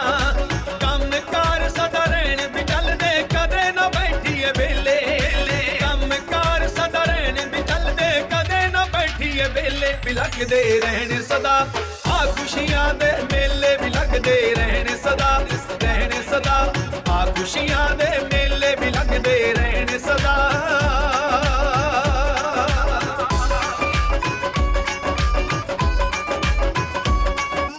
ਹੱਦਾਂ ਦੇ ਸਰਹੱਦਾਂ ਸਾਰੀਆਂ ਹੋ ਜਾਣ ਕਿਧਰੇ ਢੇਰੀ, ਆਪਸ ਦੇ ਵਿੱਚ ਘੁਲ ਮਿਲ ਜਾਈਏ, ਕੋਈ ਨਾ ਹੋਵੇ ਵੈਰੀ। ਹੱਦਾਂ ਤੇ ਸਰਹੱਦਾਂ ਸਾਰੀਆਂ ਹੋ ਜਾਣ ਕਿਧਰੇ ਢੇਰੀ, ਆਪਸ ਦੇ ਵਿੱਚ ਘੁਲ ਮਿਲ ਜਾਈਏ, ਕੋਈ ਨਾ ਹੋਵੇ ਵੈਰੀ। ਪਿਛਲੇ ਆਪਾਂ ਭੁੱਲ ਜਾਈਏ ਵੀ ਝਗੜੇ ਅਤੇ ਝਮੇਲੇ, ਕਿ ਆਪਾਂ ਭੁੱਲ ਜਾਈਏ ਵੀ ਝਗੜੇ ਅਤੇ ਝਮੇਲੇ, ਵੀ ਲੱਗਦੇ ਰਹਿਣ ਸਦਾ ਆ ਖੁਸ਼ੀਆਂ ਦੇ ਮੇਲੇ, ਵੀ ਲੱਗਦੇ ਰਹਿਣ ਸਦਾ। ਪ੍ਰੋਗਰਾਮ ਗੱਲਾਂ ਤੇ ਗੀਤ ਦੇ ਵਿੱਚ ਪੁਸਤਕ ਸੱਭਿਆਚਾਰ ਦੀ ਜ਼ਰੂਰਤ ਕਿੰਨੀ ਹੈ, ਕਿੱਦਾਂ ਤੇ ਕਿੰਨੀ ਹੋਣੀ ਚਾਹੀਦੀ ਹੈ, ਅੱਜ ਅਸੀਂ ਗੱਲਬਾਤ ਕਰ ਰਹੇ ਹਾਂ ਡਾਕਟਰ ਅਰਵਿੰਦਰ ਕਾਕੜਾ ਜੀ ਦੇ ਨਾਲ, ਪਟਿਆਲਾ ਤੋਂ ਵਿਸ਼ੇਸ਼ ਤੌਰ ਤੇ ਸਾਡੇ ਕੋਲ ਪਹੁੰਚੇ ਨੇ। ਡਾਕਟਰ ਸਾਹਿਬ, ਅਸੀਂ ਗੱਲ ਕਰਦੇ ਹਾਂ ਜਦੋਂ ਪੁਸਤਕ ਸੱਭਿਆਚਾਰ ਦੀ ਤੇ ਸੋਸ਼ਲ ਮੀਡੀਆ ਦੀ, ਹੈ ਨਾ, ਪੁਸਤਕ ਸੱਭਿਆਚਾਰ ਦੀ ਸੋਸ਼ਲ ਮੀਡੀਆ ਨੂੰ ਦੇਣ ਹੋਣੀ ਕਿੰਨੀ ਚਾਹੀਦੀ ਹੈ, ਕਿੱਦਾਂ ਮਤਲਬ ਪਤਾ ਲੱਗੇ ਕਿ ਹਾਂ ਸੋਸ਼ਲ ਮੀਡੀਆ ਪੁਸਤਕ ਸੱਭਿਆਚਾਰ ਨੂੰ ਉਜਾਗਰ ਕਰ ਸਕਦਾ? ਬਿਲਕੁਲ ਜੀ, ਕਿਉਂਕਿ ਹਰ ਇੱਕ ਚੀਜ਼ ਦੇ ਪੋਜ਼ਿਟਿਵ ਤੇ ਨੈਗੇਟਿਵ ਦੋ ਪੱਖ ਹੁੰਦੇ ਨੇ ਜੀ।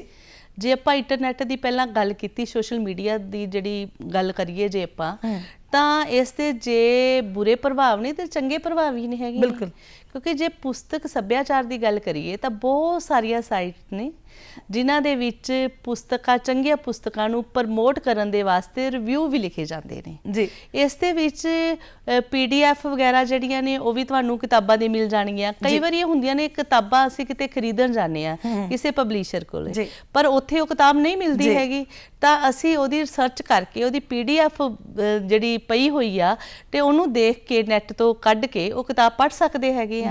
ਪਰ ਇਹਦੇ ਵਿੱਚ ਮੈਂ ਇੱਕ ਗੱਲ ਹੋਰ ਵੀ ਕਵਾਂਗੀ, ਇੰਨਾ ਕੁਝ ਸਾਰਾ ਕੁਝ ਹੋਣ ਦੇ ਬਾਵਜੂਦ ਜੇ ਪੁਸਤਕ ਸੱਭਿਆਚਾਰ ਦੇ ਵਿੱਚ ਪੁਸਤਕਾਂ ਦੇ ਬਾਰੇ ਵਿੱਚ ਜਿਹੜੇ PDF ਨੇ ਜਾਂ ਜਿਹੜੀਆਂ ਸਾਈਟਸ ਨੇ ਜਿਹੜੀਆਂ ਪੁਸਤਕਾਂ ਬਾਰੇ ਜਾਂ ਰਚਨਾਵਾਂ ਦੇ ਬਾਰੇ ਵਿੱਚ ਪਈਆਂ ਹੋਈਆਂ ਨੇ ਉਹਨਾਂ ਨੂੰ ਦੇਖ ਕੇ ਅਸੀਂ ਪੜ੍ਹ ਸਕਦੇ ਹਾਂ, ਉਹਨਾਂ ਦੇ ਵਿੱਚੋਂ ਗੁਜ਼ਰ ਸਕਦੇ ਹਾਂ, ਪਰ ਇਹ ਕਿਤੇ ਨਾ ਕਿਤੇ ਇਹ ਪੁਸਤਕਾਂ ਦੀ ਜਗ੍ਹਾ ਨਹੀਂ ਲੈ ਸਕਦੇ। ਜੀ ਬਿਲਕੁਲ। ਸਪੋਜ਼ ਕਰੋ ਅਸੀਂ ਕੋਈ PDF ਪੜ੍ਹੀ ਕਿਸੇ ਕਿਤਾਬ ਦੇ ਬਾਰੇ ਵਿੱਚ, ਅਸੀਂ ਉਹਨੂੰ ਪੜ੍ਹ ਲਈ ਤੇ ਉਹਨੂੰ ਪੜ੍ਹ ਕੇ ਬੰਦ ਕਰ ਦਿੱਤਾ। ਜਿਹੜੀ ਕਿਤਾਬ ਹੈ ਉਹਨੇ ਤਾਂ ਹਰ ਦਮ ਹੀ ਸਾਡੇ ਨਾਲ ਰਹਿਣਾ ਹੈ ਨਾ, ਪਰ ਜਿੱਥੇ ਨਾ ਹੋਇਆਂ ਦੇ ਤੌਰ ਤੇ ਜੇ ਆਪਾਂ ਗੱਲ ਕਰੀਏ, ਜੇ ਸਾਡੇ ਕੋਲ ਕਿਤਾਬ ਵੀ ਨਹੀਂ ਹੈਗੀ ਤਾਂ ਸੋਸ਼ਲ ਮੀਡੀਆ ਉੱਥੇ ਬਹੁਤ ਵਧੀਆ ਰੋਲ ਅਦਾ ਕਰਦਾ ਆ।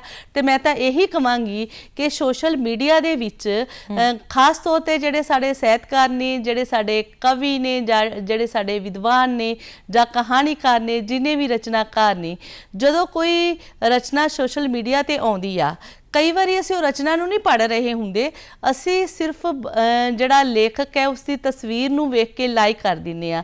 ਕਈ ਵਾਰੀ ਚੰਗੀ ਰਚਨਾ ਬਾਰੇ ਅਸੀਂ ਕੁਝ ਆਰਗੂ ਨਹੀਂ ਦਿੰਦੇ। ਮੈਂ ਇਹਦੀਆਂ ਬਹੁਤ ਸਾਰੀਆਂ ਉਦਾਹਰਨਾਂ ਦੇ ਸਕਦੀ ਹਾਂ। ਲਗਾਤਾਰ ਜਿਵੇਂ ਮੈਨੂੰ ਪੁਸਤਕਾਂ ਪੜ੍ਹਨ ਦਾ ਬਹੁਤ ਜ਼ਿਆਦਾ ਸ਼ੌਂਕ ਹੈਗਾ, ਮੈਂ ਕਿਤਾਬਾਂ ਪੜ੍ਹਦੀ ਹਾਂ ਤੇ ਮੈਂ ਚੰਗੀਆਂ ਕਿਤਾਬਾਂ ਬਾਰੇ ਰਿਵਿਊ ਜਾਂ ਚਰਚਾ ਲਿਖਦੀ ਹਾਂ। ਜਦੋਂ ਤੁਸੀਂ ਉਹਨੂੰ ਸੋਸ਼ਲ ਮੀਡੀਆ ਤੇ ਪਾਉਂਦੇ ਹੋ ਤਾਂ ਤੁਹਾਨੂੰ ਬਹੁਤ ਘੱਟ ਲਾਈਕਿੰਗ ਆਉਣਗੀਆਂ ਕਿ ਪੜ੍ਹਦੇ ਹੀ ਨਹੀਂ, ਜਦੋਂ ਕਿ ਪੜ੍ਹਨੀਆਂ ਚਾਹੀਦੀਆਂ ਨੇ। ਕਿਉਂਕਿ ਜਦੋਂ ਕੋਈ ਰਿਵਿਊ ਜਾਂ ਕੋਈ ਫੋਕਸ ਲਿਖਦਾ ਤਾਂ ਉਹ ਪ੍ਰਮੋਟ ਕਰ ਰਿਹਾ ਹੁੰਦਾ ਕਿਤਾਬ ਇਹ ਪੜ੍ਹਨ ਦੇ ਯੋਗ ਹੈਗੀ ਆ, ਪਰ ਅਸੀਂ ਸੋਸ਼ਲ ਮੀਡੀਆ ਇਹ ਕੰਮ ਕਰ ਸਕਦਾ ਆ, ਇੱਕ ਚੰਗੀ ਕਿਤਾਬ ਨੂੰ ਲੋਕਾਂ ਵਿੱਚ ਲੈ ਕੇ ਜਾ ਸਕਦਾ ਆ, ਪਰ ਉਸ ਨੂੰ ਵਰਤਣਾ ਕਿਵੇਂ ਆ ਇਹ ਸਾਡੇ ਉੱਪਰ ਨਿਰਭਰ ਆ ਵੀ ਅਸੀਂ ਇਸ ਦੀ ਯੋਗ ਵਰਤੋਂ ਜਿਹੜੀ ਹੈ ਉਹ ਕਰੀਏ। ਉਹ ਅਸੀਂ ਜਾਣਦੇ ਨੇ ਕਿ ਅੱਜ ਕੱਲ੍ਹ ਲੋਕ ਚੰਗੀ ਚੀਜ਼ ਵੱਲ ਥੋੜ੍ਹਾ ਘੱਟ ਹੀ ਅਟਰੈਕਟ ਹੁੰਦੇ ਨੇ, ਦੂਜੇ ਚੀਜ਼ਾਂ ਹੋਣ ਤਾਂ ਉਹਨੂੰ ਜਲਦੀ ਪੜ੍ਹ ਲੈਂਦੇ ਨੇ। ਗੱਲ ਕਰਦੇ ਹਾਂ ਜਦੋਂ ਅਸੀਂ ਪੁਸਤਕ ਸੱਭਿਆਚਾਰ ਦੀ ਤੇ ਬਾਕੀ ਭਾਸ਼ਾਵਾਂ ਦੇ ਮੁਕਾਬਲੇ ਜਦੋਂ ਅਸੀਂ ਗੱਲ ਕਰਦੇ ਹਾਂ ਕਿ ਪੰਜਾਬੀ ਭਾਸ਼ਾ ਦੇ ਵਿੱਚ ਛਪੀਆਂ ਜਿਹੜੀਆਂ ਹੋਈਆਂ ਜਿਹੜੀਆਂ ਕਿਤਾਬਾਂ ਨੇ ਹੈ ਨਾ, ਉਹਨਾਂ ਦੀ ਸਥਿਤੀ ਜਦੋਂ ਗੱਲ ਕਰਦੇ ਹਾਂ ਕਿਹੋ ਜਿਹੀ ਸਥਿਤੀ ਹੈ, ਕਿਉਂਕਿ ਜਦੋਂ ਅਸੀਂ ਬੰਗਾਲੀ ਕਿਤਾਬਾਂ ਦੀ, ਬੰਗਾਲ ਦੇ ਵਿੱਚ ਕਿਤਾਬਾਂ ਦੀ ਗੱਲ ਕਰਦੇ ਹਾਂ ਨਾ, ਸਭ ਤੋਂ ਉੱਚਾ ਲੈਵਲ ਜਿਹਨੂੰ ਮੰਨਿਆ ਜਾਂਦਾ ਪੰਜਾਬੀ ਬੰਗਾਲ ਦੀਆਂ ਕਿਤਾਬਾਂ ਦਾ ਹੈ ਨਾ, ਤੇ ਪੰਜਾਬੀਆਂ ਦੀ ਸਥਿਤੀ ਜਿਹੜੀ ਹੈ ਜਾਂ ਪੰਜਾਬੀ ਕਿਤਾਬਾਂ ਦੀ ਸਥਿਤੀ ਹੈ ਉਹ ਕਿੱਥੇ ਖੜੀ ਹੈ ਅੱਜ ਦੇ ਦੌਰ 'ਚ? ਪੰਜਾਬੀ ਦੇ ਵਿੱਚ ਵੀ ਬਹੁਤ ਸਾਰੀਆਂ ਕਿਤਾਬਾਂ ਛਪ ਰਹੀਆਂ ਨੇ ਜੀ। ਜੇ ਮੈਂ ਇੱਕ ਸਾਲ ਦੀ ਗੱਲ ਕਰਾਂ ਤਾਂ ਘੱਟੋ ਘੱਟ 500 ਤੋਂ ਉੱਪਰ ਕਿਤਾਬਾਂ ਜਿਹੜੀਆਂ ਨੇ ਉਹ ਛਾਪੀਆਂ ਜਾਂਦੀਆਂ ਨੇ, ਤੇ ਉਹਨਾਂ ਵਿੱਚੋਂ ਜੇ ਅਸੀਂ ਮਿਆਰੀ ਕਿਤਾਬਾਂ ਕੱਢੀਆਂ ਤਾਂ ਘੱਟ ਤੋਂ ਘੱਟ 20 ਜਾਂ 30 ਕਿਤਾਬਾਂ ਹੀ ਨਿਕਲਣਗੀਆਂ ਜੀ। ਪਰ ਇਹ ਵੀ ਨਹੀਂ ਕਿਹਾ ਜਾ ਸਕਦਾ ਹੈਗਾ ਕਿ ਪੰਜਾਬੀ ਭਾਸ਼ਾ ਦੇ ਵਿੱਚ ਜੋ ਛਪ ਰਿਹਾ ਆ ਇਹ ਦੂਸਰੀਆਂ ਭਾਸ਼ਾਵਾਂ ਦੇ ਨਾਲੋਂ ਘੱਟ ਹੈਗਾ ਆ। ਪਰ ਜਿਹੜੀ ਤੁਸੀਂ ਬੰਗਾਲੀ ਦੀ ਗੱਲ ਕੀਤੀ ਜਾਂ ਜਿਹੜਾ ਸਾਊਥ ਦਾ ਲਿਟਰੇਚਰ ਆ, ਜੇ ਆਪਾਂ ਉਹਨਾਂ ਦੇ ਨਾਲ ਪੰਜਾਬੀ ਭਾਸ਼ਾ ਦਾ ਲਿਟਰੇਚਰ ਦੀ ਗੱਲ ਕਰੀਏ ਤਾਂ ਕਿਤੇ ਨਾ ਕਿਤੇ ਜਾ ਕੇ ਅਜੇ ਉਸ ਮੁਕਾਬਲੇ ਤਾਂ ਨਹੀਂ ਹੈ, ਪਰ ਕੋਸ਼ਿਸ਼ ਜਾਰੀ ਹੈ, ਹੋ ਰਿਹਾ। ਸਾਡੇ ਗਜ਼ਲਗੋ ਨੇ ਬਹੁਤ ਸੋਹਣਾ ਲਿਖ ਰਹੇ ਨੇ, ਸਾਡੇ ਜਿਹੜੇ ਨਾਵਲਕਾਰ ਨੇ। ਹੁਣ ਇੱਦਾਂ ਦੇ ਮਸਲੇ, ਪਹਿਲਾਂ ਇੱਕ ਗੱਲ ਹੁੰਦੀ ਸੀ, ਜਿਹੜਾ ਇੱਕ ਉਲਾਮਾ ਵੀ ਲਾਇਆ ਜਾਂਦਾ ਸੀ ਕਿ ਜਿਹੜਾ ਪੰਜਾਬ ਦਾ ਲਿਟਰੇਚਰ ਹੈਗਾ ਉਹ ਖਾਸ ਤੌਰ ਤੇ ਜਿਹੜੇ ਖੇਤਰੀ ਮਸਲੇ ਨੇ ਉਹਨਾਂ ਨੂੰ ਉਭਾਰਦਾ ਆ, ਉਹਨਾਂ ਤੇ ਕੇਂਦਰਿਤ ਹੁੰਦਾ ਆ। ਪਰ ਅੱਜ ਸਾਡੀਆਂ ਕਿਤਾਬਾਂ ਦੇ ਵਿੱਚੋਂ ਜਿਹੜੇ ਨੇ ਨਾ ਉਹ ਵਿਸ਼ਵ ਪੱਧਰ ਦੇ ਮਸਲੇ, ਚਾਹੇ ਉਹ ਕਵਿਤਾ ਲੈ ਆ, ਚਾਹੇ ਸਾਡੀ ਗਜ਼ਲ ਹੈਗੀ ਆ, ਉਹਨਾਂ ਦੇ ਵਿੱਚੋਂ ਉੱਭਰ ਕੇ ਸਾਹਮਣੇ ਆ ਰਹੇ ਨੇ। ਤੇ ਉਹ ਦੂਸਰੀਆਂ ਭਾਸ਼ਾਵਾਂ ਦੇ ਨਾਲ ਜੇ ਉਹਨਾਂ ਦੀ ਤੁਲਨਾ ਕਰੀਏ, ਪਰ ਉੱਥੋਂ ਤੱਕ ਤਾਂ ਨਹੀਂ, ਪਰ ਅਜੇ ਇਹ ਕੋਸ਼ਿਸ਼ ਜਾਰੀ ਹੈ। ਤੇ ਮੈਨੂੰ ਇਸ ਗੱਲ ਦੀ, ਮੈਂ ਨਿਰਾਸ਼ ਨਹੀਂ ਆ, ਇਸ ਗੱਲ ਦੀ ਤਾਂ ਮੈਨੂੰ ਪੂਰੀ ਜ਼ਿਆਦਾ ਉਮੀਦ ਹੈਗੀ ਹੈ ਕਿ ਸਾਡੇ ਜਿਹੜੇ ਸਾਹਿਤਕਾਰ ਨੇ ਹੁਣ ਵਿਸ਼ਵ ਪੱਧਰ ਦੀਆਂ ਜਿਹੜੀਆਂ ਸਮੱਸਿਆਵਾਂ ਨੂੰ ਵਿਚਾਰਦੇ ਨੇ, ਉਹ ਲੈ ਕੇ ਆਉਂਦੇ ਨੇ ਤੇ ਉਧਰ ਨੂੰ ਲਿਖਣ ਵੱਲ ਜਾ ਵੀ ਰਹੇ ਨੇ। ਜੀ ਜੀ ਡਾਕਟਰ ਸਾਹਿਬ, ਅਸੀਂ ਡਾਕਟਰ ਪੈਦਾ ਕਰਦੇ ਹਾਂ, ਅਸੀਂ ਵਕੀਲ ਵੀ ਪੈਦਾ ਕਰਦੇ ਹਾਂ, ਅਸੀਂ ਸਾਇੰਸਦਾਨ ਵੀ ਪੈਦਾ ਕਰਦੇ ਹਾਂ। ਕਹਿਣ ਦਾ ਭਾਵ ਕਿ ਉਹ ਆਪਣੇ ਸਿਲੇਬਸ ਨਾਲ ਜੁੜੀਆਂ ਹੋਈਆਂ ਕਿਤਾਬਾਂ ਨੂੰ ਪੜ੍ਹਦੇ ਨੇ, ਪਰ ਅਸੀਂ ਸਾਹਿਤਕਾਰ ਕਿਉਂ ਨਹੀਂ ਪੈਦਾ ਕਰ ਪਾ ਰਹੇ? ਨਹੀਂ ਜੀ, ਵੇਖੋ ਸਾਹਿਤਕਾਰ ਵੀ ਪੈਦਾ ਹੋ ਰਹੇ ਨੇ, ਆਪਾਂ ਇਸ ਗੱਲ ਤੋਂ ਨਿਰਾਸ਼ ਨਹੀਂ ਹੋ ਰਹੇ ਹੈਗੇ ਵੀ ਸਾਹਿਤਕਾਰ ਕਿਸ ਕਿਸਮ ਦੇ ਆਪਾਂ ਚਾਹੁੰਦੇ ਆ। ਠੀਕ ਹੈ, ਹੁਣ ਤੁਕਬੰਦੀ ਵੇਖੋ ਹਰ ਕੋਈ ਕਰ ਲੈਂਦਾ ਹੈਗਾ ਆ। ਜ਼ਿਆਦਾਤਰ ਜਿਹੜੀ ਨਕਲ ਮਾਰ ਕੇ ਆਰਟੀਕਲਸ ਲਿਖਣੇ, ਕਹਾਣੀਆਂ ਲਿਖਣੀਆਂ, ਉਹ ਵੀ ਨਾਲੋਂ ਨਾਲ ਚੱਲੀ ਜਾਂਦਾ ਹੈਗਾ ਆ। ਪਰ ਇਸ ਗੱਲ ਤੋਂ ਵੀ ਮੁਨਕਰ ਨਹੀਂ ਹੋਇਆ ਜਾ ਸਕਦਾ ਕਿ ਸਾਹਿਤਕਾਰ ਪੈਦਾ ਹੋ ਰਹੇ ਨੇ। ਹਾਂ, ਇਹ ਗੱਲ ਨਾਲ ਮੈਂ ਜ਼ਰੂਰ ਸਹਿਮਤ ਹਾਂ ਕਿ ਜਿਸ ਤਰ੍ਹਾਂ ਦੀਆਂ ਚੁਣੌਤੀਆਂ ਨੇ, ਜਿਸ ਤਰ੍ਹਾਂ ਦੀ ਸਮਾਜ ਨੂੰ ਲੋੜ ਆ, ਕਿਉਂਕਿ ਸਮਾਜ ਨੂੰ ਇੱਕ ਸਾਰਥਿਕ ਸੇਧ ਦੇਣੀ ਹੁੰਦੀ ਹੈ ਸਾਹਿਤਕਾਰ ਨੇ। ਸਾਹਿਤਕਾਰ ਦਾ ਇਹਦੀ ਇੱਕ ਜ਼ਿੰਮੇਵਾਰੀ ਹੁੰਦੀ ਆ ਕਿ ਉਹ ਸਮਾਜ ਨੂੰ ਅੱਗੇ ਲਿਜਾਣ ਦੇ ਵਾਸਤੇ ਕੋਈ ਨਾ ਕੋਈ ਇੱਕ ਸੁਝਾਅ ਦੇਵੇ, ਉਹਦਾ ਕੋਈ ਨਾ ਕੋਈ ਇੱਕ ਉਪਦੇਸ਼ ਹੁੰਦਾ ਆ ਕਿ ਉਹ ਸਮਾਜ ਨੂੰ ਅੱਗੇ ਲੈ ਕੇ ਜਾਵੇ, ਲੋਕਾਂ ਨੂੰ ਚੇਤਨ ਕਰੇ, ਜਿਹੜੇ ਆਲੇ ਦੁਆਲੇ ਅਗਿਆਨਤਾ ਪਈ ਹੈਗੀ ਹੈ ਉਹਨਾਂ ਦੇ ਵਿੱਚ ਕੋਈ ਚਾਨਣ ਬਖੇਰੇ। ਪਰ ਹੋ ਕੀ ਰਿਹਾ ਆ ਕਿ ਬਹੁਤੀ ਵਾਰੀ ਅਸੀਂ ਸਥਾਪਤੀ ਦਾ ਪੱਖ ਪੂਰਾ ਲੱਗ ਜਾਂਦੇ ਆ। ਸਾਡੇ ਸਾਹਿਤਕਾਰਾਂ ਦੇ ਵਿੱਚ ਵੀ ਇਸੇ ਤਰ੍ਹਾਂ ਦੀ ਪ੍ਰਵਿਰਤੀ ਹਾਵੀ ਆ ਕਿ ਉਹ ਕੀ ਚਾਹਣਗੇ ਕਿ ਅਸੀਂ ਇਨਾਮ ਸਨਮਾਨ ਲੈ ਲਈਏ, ਉਦੋਂ ਨੂੰ ਉਹਨਾਂ ਦਾ ਝੁਕਾਅ ਜਿਹੜਾ ਹੈਗਾ ਉਹ ਜ਼ਿਆਦਾ ਹੋ ਰਿਹਾ ਆ। ਪਰ ਸਮਾਜ ਪ੍ਰਤੀ ਜਿਹੜੀ ਉਹਨਾਂ ਦੀ ਜ਼ਿੰਮੇਵਾਰੀ ਹੈਗੀ ਹੈ ਉਹ ਕਿਤੇ ਨਾ ਕਿਤੇ ਘਟ ਰਹੀ ਹੈ। ਜਿਹੜਾ ਤੁਸੀਂ ਸਵਾਲ ਕੀਤਾ, ਜਿਹੜੇ ਵਿਗਿਆਨੀ ਨੇ, ਵਿਗਿਆਨੀ ਪੈਦਾ ਹੋਏ ਤਾਂ ਉਹਨੇ ਸਮਾਜ ਨੂੰ ਕੁਛ ਨਾ ਕੁਛ ਦਿੱਤਾ ਹੈਗਾ ਆ, ਪਰ ਜੇ ਕੋਈ ਸਾਹਿਤਕਾਰ ਵੀ ਪੈਦਾ ਹੁੰਦਾ ਹੈ ਤਾਂ ਉਹ ਵੀ ਸਮਾਜ ਨੂੰ ਬਦਲਣ ਤੱਕ ਜਿਹੜਾ ਆਪਣਾ ਯੋਗਦਾਨ ਪਾ ਸਕਦਾ ਹੈਗਾ ਆ। ਤੇ ਸਾਨੂੰ ਇਹ ਕੁਝ ਸੋਚਣੀ ਪਵੇਗੀ। ਸਾਡੇ ਸਾਹਮਣੇ ਇੱਕ ਚੁਣੌਤੀ ਵੀ ਹੈ, ਸਾਡੇ ਸਾਹਿਤਕਾਰਾਂ ਸਾਹਮਣੇ, ਸਾਡੇ ਲੇਖਕਾਂ ਸਾਹਮਣੇ ਇੱਕ ਸਵਾਲ ਵੀ ਹੈ ਕਿ ਅਸੀਂ ਆਪਣੇ ਹਿੱਤ ਨੂੰ ਛੱਡ ਕੇ, ਅਸੀਂ ਆਪਣਾ ਸਥਾਪਤੀ ਨੂੰ ਛੱਡ ਕੇ ਅਸੀਂ ਸਮਾਜ ਦੇ ਬਾਰੇ ਵਿੱਚ ਕੁਝ ਸੋਚੀਏ, ਤਾਂ ਕਿ ਸਾਡੇ ਸਾਹਮਣੇ ਇਸ ਕਿਸਮ ਦਾ ਜਿਹੜਾ ਸਵਾਲ ਸਾਡੇ ਉੱਪਰ ਨਾ ਖੜਾ ਕੀਤਾ ਜਾਵੇ ਕਿ ਅਸੀਂ ਆਪਣਾ ਪ੍ਰਯੋਜਨ ਜੋ ਹੈ, ਜੋ ਸਾਡਾ ਮਕਸਦ ਹੈਗਾ ਆ, ਜੋ ਸਾਡੀ ਜ਼ਿੰਮੇਵਾਰੀ ਹੈਗੀ ਹੈ, ਉਸ ਦੇ ਵਿੱਚ ਅਸੀਂ ਇਮਾਨਦਾਰੀ ਦੇ ਨਾਲ ਚੱਲ ਰਹੇ ਹਾਂ। ਜੀ ਡਾਕਟਰ ਸਾਹਿਬ, ਹੁਣ ਸਵਾਲ ਪੈਦਾ ਇਹ ਹੁੰਦਾ ਹੈ ਕਿ ਅਸੀਂ ਨੌਜਵਾਨਾਂ ਨੂੰ ਪੁਸਤਕ ਸੱਭਿਆਚਾਰ ਦੇ ਨਾਲ ਜੋੜੀਏ ਕਿਵੇਂ, ਕਿਉਂਕਿ ਬਹੁਤ ਜ਼ਰੂਰੀ ਬਣ ਜਾਂਦਾ ਸਾਡੇ ਵਾਸਤੇ ਕਿ ਅਸੀਂ ਆਪਣੇ ਬੱਚਿਆਂ ਨੂੰ ਜਿਹੜੇ ਇੰਜੀਨੀਅਰ ਡਾਕਟਰ ਬਣਾਉਂਦੇ ਪਏ ਆ ਉਹਨਾਂ ਨੂੰ ਇਹਨਾਂ ਕਿਤਾਬਾਂ ਦੇ ਨਾਲ ਜੋੜ ਕੇ ਵੀ, ਜਿਹੜੀਆਂ ਸਿਲੇਬਸ ਤੋਂ ਹਟ ਕੇ ਹੈ ਕਿਤਾਬਾਂ, ਪਾਠਕਾਂ ਦੀਆਂ ਕਿਤਾਬਾਂ ਨੇ, ਉਹਨਾਂ ਦੇ ਨਾਲ ਵੀ ਜੋੜੀਏ। ਕਿਵੇਂ ਜੋੜ ਸਕਦੇ ਹਾਂ ਅਸੀਂ ਉਹਨਾਂ ਨਾਲ? ਦੇਖੋ, ਇਹ ਇੱਕ ਜ਼ਰੂਰਤ ਵੀ ਹੈ, ਸਾਨੂੰ ਜੋੜਨਾ ਵੀ ਪਵੇਗਾ ਸਾਡੇ ਨੌਜਵਾਨਾਂ ਨੂੰ। ਮੈਂ ਇਹਦੇ ਨਾਲ ਇੱਕ ਹੋਰ ਵੀ ਗੱਲ ਜੋੜਨਾ ਚਾਹਾਂਗੀ ਕਿ ਜਿਵੇਂ ਪੰਜਾਬ ਨੂੰ ਅਸੀਂ ਹੁਣ ਕਹਿੰਦੇ ਆ ਕਿ ਪੰਜਾਬ ਸਾਡਾ ਨਸ਼ਿਆਂ ਨੇ ਖਾ ਲਿਆ। ਜੀ, ਜੇ ਅਸੀਂ ਨਸ਼ਿਆਂ ਤੋਂ ਆਪਣੀ ਨੌਜਵਾਨੀ ਨੂੰ ਬਚਾਉਣਾ ਆ ਜੀ ਤਾਂ ਸਾਡੇ ਕੋਲ ਦੋ ਰਾਹ ਨੇ। ਖੇਡ ਸੱਭਿਆਚਾਰ ਪੈਦਾ ਕਰੀਏ ਤੇ ਨਾਲ ਹੀ ਉਹਦੇ ਅਸੀਂ ਪੁਸਤਕ ਸੱਭਿਆਚਾਰ ਪੈਦਾ ਕਰੀਏ ਜੀ। ਤੇ ਇਹਦੇ ਨਾਲ ਹੀ ਸਵਾਲ ਹੈ ਕਿ ਇਹ ਪੁਸਤਕ ਸੱਭਿਆਚਾਰ ਪੈਦਾ ਕਿਵੇਂ ਹੋਵੇ ਜੀ, ਕਿਸ ਤਰ੍ਹਾਂ ਪੈਦਾ ਕੀਤਾ ਜਾਵੇ। ਇਸ ਨੂੰ ਪੈਦਾ ਕਰਨ ਦੇ ਵਿੱਚ ਸਾਡੇ ਸਾਹਿਤ ਸਭਾਵਾਂ ਦਾ, ਸਾਡੇ ਸਾਹਿਤਕਾਰਾਂ ਦਾ, ਸਾਡੇ ਮਾਪਿਆਂ ਦਾ, ਸਾਡੇ ਅਧਿਆਪਕਾਂ ਦਾ, ਸਾਡੇ ਸਮਾਜ ਸੇਵਕ ਜਿਹੜੇ ਨੇ ਉਹਨਾਂ ਦਾ, ਇਹ ਜਿਹੜਾ ਹੈਗਾ ਪੂਰਾ ਯੋਗਦਾਨ ਹੈਗਾ ਹੈ। ਇਹ ਹੋ ਵੀ ਰਿਹਾ ਆ, ਕਿਉਂਕਿ ਜੇ ਮੈਂ ਪਿਛਲੇ ਸੰਦਰਭ ਦੀ ਗੱਲ ਕਰਾਂ, 1990 ਦੇ ਵਿੱਚ ਜਿਹੜੀ ਇੱਕ ਖੜੋਤ ਪੈਦਾ ਹੋਈ ਸੀ ਜਿਸ ਦੇ ਵਿੱਚ ਮਨੁੱਖ ਆਪਣੇ ਆਪ ਤੋਂ ਹੀ ਟੁੱਟ ਗਿਆ ਸੀ। ਸਾਡੀ ਕੋਈ ਸਮਾਜਿਕ ਸਰੋਕਾਰਾਂ ਨਾਲ ਸਾਡਾ ਕੋਈ ਰਾਬਤਾ ਹੀ ਨਹੀਂ ਰਿਹਾ ਸੀ। ਮਨੁੱਖ ਸਵੈ ਕੇਂਦਰਿਤ ਹੋ ਗਿਆ ਸੀ, ਉਹ ਸਿਰਫ ਨੈੱਟ ਤੇ ਹੀ ਗਲਤਾਨ ਹੁੰਦਾ ਸੀਗਾ ਜੀ। ਇਹ ਖੜੋਤ ਨੂੰ ਤੋੜਿਆ। ਜੇ ਮੈਂ ਇਸ ਦੀ ਉਦਾਹਰਨ ਵੀ ਦੇਵਾਂ ਕਿ ਪਿਛਲੇ ਸਮੇਂ ਤੋਂ ਜਿਹੜੇ ਸਾਡੇ ਨੌਜਵਾਨ ਨੇ, ਖਾਸ ਤੌਰ ਤੇ ਜਿਹੜੇ ਯੂਨੀਵਰਸਿਟੀਆਂ 'ਚ ਪੜ੍ਹਦੇ ਨੇ, ਜਿਹੜੇ ਸਾਡੇ ਕਾਲਜਾਂ ਵਿੱਚ ਪੜ੍ਹਦੇ ਨੇ, ਉਹ ਲਗਾਤਾਰ ਚੰਗੀਆਂ ਕਿਤਾਬਾਂ ਵੱਲ ਜਾ ਵੀ ਰਹੇ ਨੇ ਔਰ ਪੜ੍ਹ ਵੀ ਰਹੇ ਨੇ ਤੇ ਖਰੀਦ ਵੀ ਰਹੇ ਨੇ ਜੀ। ਇਸੇ ਲਈ ਜਿਹੜੇ ਪੁਸਤਕ ਸੱਭਿਆਚਾਰ ਹੁੰਦੇ ਨੇ, ਮੇਲੇ ਹੁੰਦੇ ਨੇ, ਉਹ ਵੀ ਇਸ ਦੇ ਵਿੱਚ ਆਪਣਾ ਇੱਕ ਅਹਿਮ ਰੋਲ ਅਦਾ ਕਰ ਸਕਦੇ ਨੇ ਜੀ। ਜੀ ਬਿਲਕੁਲ। ਤੇ ਇਸ ਦੇ ਵਾਸਤੇ ਜਿਹੜੇ ਸਾਡੇ ਵਿਦਵਾਨ ਨੇ, ਸਾਡੇ ਚਿੰਤਕ ਨੇ, ਜਿਹੜੇ ਸਾਡੇ ਖਾਸ ਤੌਰ ਤੇ ਸਾਹਿਤਕਾਰ ਨੇ, ਜਿਹੜੇ ਸਾਡੇ ਅਧਿਆਪਕ ਨੇ, ਜਿਹੜੇ ਸਾਡੇ ਚੇਤਨ ਲੋਕ ਨੇ, ਉਹਨਾਂ ਨੂੰ ਵੀ ਪੁਸਤਕ ਸੱਭਿਆਚਾਰ ਪ੍ਰਫੁੱਲਤ ਕਰਨ ਲਈ ਪੁਸਤਕ ਦੀ ਕੀ ਮਹਾਨਤਾ ਆ, ਪੁਸਤਕ ਦੀ ਕੀ ਵੈਲਿਊ ਹੈ, ਅਸੀਂ ਪੁਸਤਕ ਵਿੱਚੋਂ ਕੀ ਕੁਛ ਗ੍ਰਹਿਣ ਕਰ ਸਕਦੇ ਹੈਗੇ ਆ, ਇਹ ਸਾਰਾ ਕੁਛ ਉਹਨਾਂ ਨੂੰ ਵੀ ਇਸ ਬਾਰੇ ਲੋਕਾਂ ਨੂੰ ਚੇਤਨ ਕਰਨ ਦੀ ਲੋੜ ਹੈਗੀ ਆ। ਤੁਸੀਂ ਗੱਲ ਕੀਤੀ ਮਾਪਿਆਂ ਦੀ, ਅਧਿਆਪਕਾਂ ਦੀ ਔਰ ਸਿਹਤ ਸਭਾਵਾਂ ਦੀ, ਉਹਦੇ ਨਾਲ ਨਾਲ ਜਿਹੜਾ ਇੱਕ ਰੋਲ ਆਂਦਾ ਪ੍ਰਕਾਸ਼ਕਾਂ ਦਾ, ਉਹ ਕਿੰਨਾ ਕੁ ਜ਼ਿਆਦਾ ਮਹੱਤਵਪੂਰਨ ਹੈ ਤੇ ਕਿੰਨਾ ਕੁ ਜ਼ਿਆਦਾ ਪੁਸਤਕ ਸੱਭਿਆਚਾਰ ਨੂੰ ਉਜਾਗਰ ਕਰ ਸਕਦਾ ਹੈ? ਪ੍ਰਕਾਸ਼ਕਾਂ ਦਾ ਰੋਲ ਤਾਂ ਜੀ ਬਹੁਤ ਜ਼ਿਆਦਾ ਵੱਡਾ ਹੁੰਦਾ, ਕਿਉਂਕਿ ਉਸਨੇ ਕਿਤਾਬ ਛਾਪਣੀ ਹੁੰਦੀ ਹੈ। ਇਹਦੇ ਵਿੱਚ ਦੋ ਚੀਜ਼ਾਂ ਆ ਜਾਂਦੀਆਂ ਨੇ ਜੀ। ਪਹਿਲੀ ਆ ਜਾਂਦੀ ਹੈ ਕਿ ਪ੍ਰਕਾਸ਼ਕ ਨੇ ਜਿਹੜੀ ਪੁਸਤਕ ਛਾਪੀ ਜੀ, ਕਿ ਉਹਦੇ ਵਿੱਚ ਉਹਦਾ ਮੋਟਿਵ ਵੱਧ ਤੋਂ ਵੱਧ ਮੁਨਾਫਾ ਕਮਾਉਣਾ ਤਾਂ ਨਹੀਂ ਹੈ ਜੀ। ਕਈ ਵਾਰੀ ਮੈਂ ਪ੍ਰਕਾਸ਼ਕਾਂ ਦੇ ਨਾਮ ਨਹੀਂ ਲਵਾਂਗੀ, ਪਰ ਬਹੁਤ ਸਾਰੇ ਪ੍ਰਕਾਸ਼ਕ ਇਹ ਨੇ ਕਿ ਉਹ ਇਸ ਤਰ੍ਹਾਂ ਦੀ ਕਿਤਾਬ ਛਾਪ ਦਿੰਦੇ ਨੇ ਜਿਹੜੀ ਕਿਤਾਬ ਛਾਪਣ ਦੇ ਯੋਗ ਨਹੀਂ ਹੁੰਦੀ, ਕਿਉਂਕਿ ਉਹਨਾਂ ਦਾ ਮੁੱਖ ਮਕਸਦ ਅਸੀਂ ਪੈਸਾ ਲੈਣਾ ਹੀ ਲੈਣਾ ਹੈਗਾ, ਤੇ ਉਸ ਪੁਸਤਕ ਦਾ ਪ੍ਰਚਾਰ ਵੀ ਕਰਦੇ ਨੇ।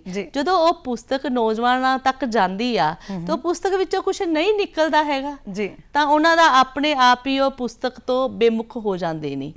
ਤੇ ਦੂਸਰੀ ਗੱਲ ਜਿਹੜੀ ਆ ਕਿ ਜਿਹੜੇ ਸਾਡੇ ਪ੍ਰਕਾਸ਼ਕ ਨੇ ਉਹ ਚੰਗੀਆਂ ਕਿਤਾਬਾਂ ਨੂੰ ਜਦੋਂ ਮੇਲਿਆਂ ਵਿੱਚ ਲੈ ਕੇ ਜਾਂਦੇ ਨੇ ਤੇ ਉੱਥੇ ਜਾ ਕੇ ਆਪਣੀਆਂ ਸਟਾਲਾਂ ਲਾਉਂਦੇ ਹੈਗੇ ਨੇ, ਤਾਂ ਉਹਨਾਂ ਦਾ ਇੱਕ ਖਾਸ ਰੋਲ ਹੁੰਦਾ ਹੈਗਾ ਆ।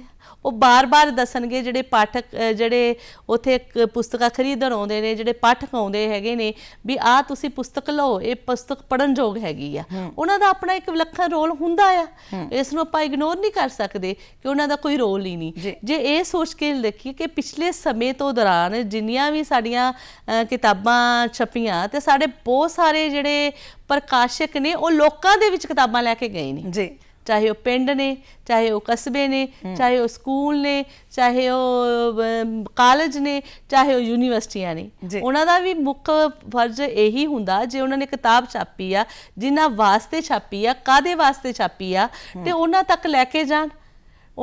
ਤੇ ਜਦੋਂ ਕਿਤਾਬ ਲੈ ਕੇ ਜਾਣਗੇ ਤਾਂ ਪੁਸਤਕ ਸੱਭਿਆਚਾਰ ਜਿਹੜਾ ਹੈਗਾ ਉਹਦਾ ਪ੍ਰਸਾਰ ਹੋਵੇਗਾ ਹੀ ਹੋਵੇਗਾ, ਲੋਕਾਂ ਦੇ ਅੰਦਰ ਇੱਕ ਭਾਵਨਾ ਜਾਗੇਗੀ। ਜਦੋਂ ਤੁਸੀਂ ਇਹ ਦੇਖਦੇ ਹੋ ਕਿ ਬਹੁਤ ਸਾਰੇ ਪਬਲਿਸ਼ਰ ਬੁੱਕ ਸਟਾਲ ਲਾਈ ਬੈਠੇ ਨੇ, ਆਪਾਂ ਉੱਥੇ ਜਾਂਦੇ ਆ ਤਾਂ ਕੁਦਰਤੀ ਹੀ ਆਪਣੇ ਅੰਦਰੋਂ ਹੀ ਭਾਵਨਾ ਪੈਦਾ ਹੁੰਦੀ ਹੈ ਕਿ ਆਪਾਂ ਨੂੰ ਕੁਝ ਕਿਤਾਬਾਂ ਖਰੀਦ ਲੈਣੀਆਂ ਚਾਹੀਦੀਆਂ ਨੇ। ਖਰੀਦੋ, ਚਾਹੇ ਆਪਾਂ ਘਰ ਲਿਆ ਕੇ ਰੱਖੋ। ਮੈਨੂੰ ਬਹੁਤ ਸੋਹਣੀਆਂ ਲਾਈਨਾਂ ਯਾਦ ਆ ਰਹੀਆਂ ਨੇ ਕਿ ਕਿਤਾਬ ਖਰੀਦੋ, ਭਾਵੇਂ ਨਾ ਪੜ੍ਹੋ, ਘਰ ਦੇ ਵਿੱਚ ਲਿਆ ਕੇ ਰੱਖੋ, ਤਾਂ ਕੁਝ ਚਿਰਾਂ ਬਾਅਦ ਕਿਤਾਬ ਹੀ ਬੋਲ ਪਵੇਗੀ, ਉਹ ਤੁਹਾਨੂੰ ਬੁਲਾਵੇਗੀ ਕਿ ਤੂੰ ਮੈਨੂੰ ਉੱਥੋਂ ਖਰੀਦ ਕੇ ਲਿਆਇਆ, ਹੁਣ ਤੂੰ ਮੈਨੂੰ ਪੜ੍ਹ। ਬਿਲਕੁਲ। ਤੇ ਇਹ ਕੰਮ ਕਰਨ ਦੇ ਵਿੱਚ ਪ੍ਰਕਾਸ਼ਕਾਂ ਦਾ ਬਹੁਤ ਵੱਡਾ ਰੋਲ ਆ ਕਿ ਜੇ ਉਹ ਪੁਸਤਕਾਂ ਉਹਨਾਂ ਨੇ ਛਾਪੀਆਂ ਉੱਥੇ ਲੈ ਕੇ ਆਏ ਤੇ ਉਹਨਾਂ ਨੂੰ ਦੇਖ ਕੇ ਜਿਹੜੀ ਸਾਡੇ ਮਨ ਦੇ ਵਿੱਚ ਇੱਕ ਜਿਗਿਆਸਾ ਪੈਦਾ ਹੋਈ ਤੇ ਅਸੀਂ ਪੁਸਤਕਾਂ ਪੜ੍ਹਨ ਦੇ ਵੱਲ ਗਏ ਜੀ। ਬਿਲਕੁਲ। ਤਾਂ ਹੀ ਜਿਵੇਂ ਪਹਿਲਾਂ ਜ਼ਿਕਰ ਵੀ ਕੀਤਾ ਮੈਂ ਕਿ ਉਹ ਘਰ ਕਦੇ ਵੀ ਵੀਰਾਨ ਨਹੀਂ ਹੁੰਦੇ ਜਿਨ੍ਹਾਂ ਘਰਾਂ ਦੇ ਵਿੱਚ ਪੁਸਤਕਾਂ ਹੁੰਦੀਆਂ ਨੇ। ਤੇ ਜਾਂਦੇ ਕੀ ਸੰਦੇਸ਼ ਦੇਣਾ ਚਾਹੁੰਦੇ ਹੋ ਸਾਡੀ ਨੌਜਵਾਨ ਪੀੜ੍ਹੀ ਨੂੰ, ਤਾਂ ਕਿ ਉਹ ਕਿਤਾਬਾਂ ਦੇ ਨਾਲ ਜੁੜ ਕੇ, ਪੁਸਤਕਾਂ ਦੇ ਨਾਲ ਜੁੜ ਕੇ ਆਪਣੇ ਭਵਿੱਖ ਨੂੰ ਸੰਵਾਰ ਸਕਣ? ਮੈਂ ਤਾਂ ਇਹੀ ਕਹਾਂਗੀ ਕਿ ਪੁਸਤਕ ਸੱਭਿਆਚਾਰ ਨੂੰ ਪ੍ਰਫੁੱਲਤ ਕਰਨ ਦੇ ਲਈ ਸਾਡੇ ਸਾਹਿਤਕਾਰਾਂ ਨੂੰ, ਸਾਡੀਆਂ ਸਹਿਜ ਸਭਾਵਾਂ ਨੂੰ, ਸਾਡੇ ਨੌਜਵਾਨਾਂ ਨੂੰ, ਖਾਸ ਤੌਰ 'ਤੇ ਸਾਡੇ ਜਿਹੜੇ ਚੇਤਨ ਲੋਕ ਨੇ ਉਹਨਾਂ ਨੂੰ ਅੱਗੇ ਆਉਣਾ ਚਾਹੀਦਾ ਆ। ਅਤੇ ਖਾਸ ਤੌਰ 'ਤੇ ਜਿਵੇਂ 15,000 ਪਿੰਡ ਨੇ ਸਾਡੇ, ਉਹਨਾਂ ਪਿੰਡਾਂ ਦੇ ਵਿੱਚ ਵੀ ਜਿਹੜੀਆਂ ਨੇ ਨਾ ਪੁਸਤਕਾਂ ਲੈ ਕੇ ਜਾਣੀਆਂ ਚਾਹੀਦੀਆਂ ਨੇ। ਉੱਥੇ ਜਾ ਕੇ ਅਸੀਂ ਪੁਸਤਕ ਮੇਲੇ ਲਾਈਏ, ਉੱਥੇ ਜਿਹੜੇ ਲੋਕ ਹੈਗੇ ਨੇ ਉਹਨਾਂ ਨੂੰ ਸੁਚੇਤ ਕਰੀਏ, ਉਹਨਾਂ ਨੂੰ ਪੁਸਤਕਾਂ ਦੇ ਬਾਰੇ ਵਿੱਚ ਦੱਸੀਏ। ਤੇ ਬਾਕੀ ਜਿਹੜੇ ਇਹ ਕੰਮ ਜਿਹੜੇ ਸਾਡੇ ਨੌਜਵਾਨ ਵੀ ਕਰ ਸਕਦੇ ਨੇ, ਨੌਜਵਾਨਾਂ ਦੇ ਨਾਲ ਅਸੀਂ ਸਾਰੇ ਜਣੇ ਮਿਲ ਕੇ ਜਿਹੜਾ ਹੈ ਆਪਣੀਆਂ ਚੰਗੀਆਂ ਪੁਸਤਕਾਂ ਦੇ ਨਾਲ ਇਸ ਸਮਾਜ ਨੂੰ ਜੋੜ ਸਕਦੇ ਆ।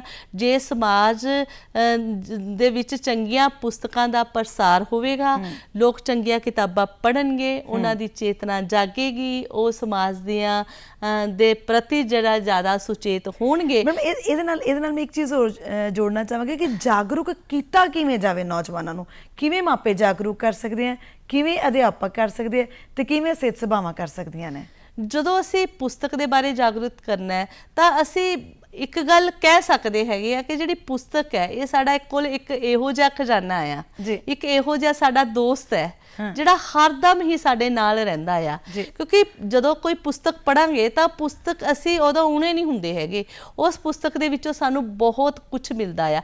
ਅਸੀਂ ਐਗਜ਼ਾਮਪਲ ਦੇ ਸਕਦੇ ਹਾਂ, ਅਮਰੀਕਾ, ਇੰਗਲੈਂਡ, ਜਿੰਨੇ ਵੀ ਸਾਡੇ ਵਿਕਸਿਤ ਕੰਟਰੀ ਨੇ ਜਿਨ੍ਹਾਂ ਦੇ ਵਿੱਚ ਜਿਹੜੀਆਂ ਪੁਸਤਕਾਂ ਲੋਕ ਬਹੁਤ ਜ਼ਿਆਦਾ ਪੁਸਤਕਾਂ ਪੜ੍ਹਦੇ ਨੇ।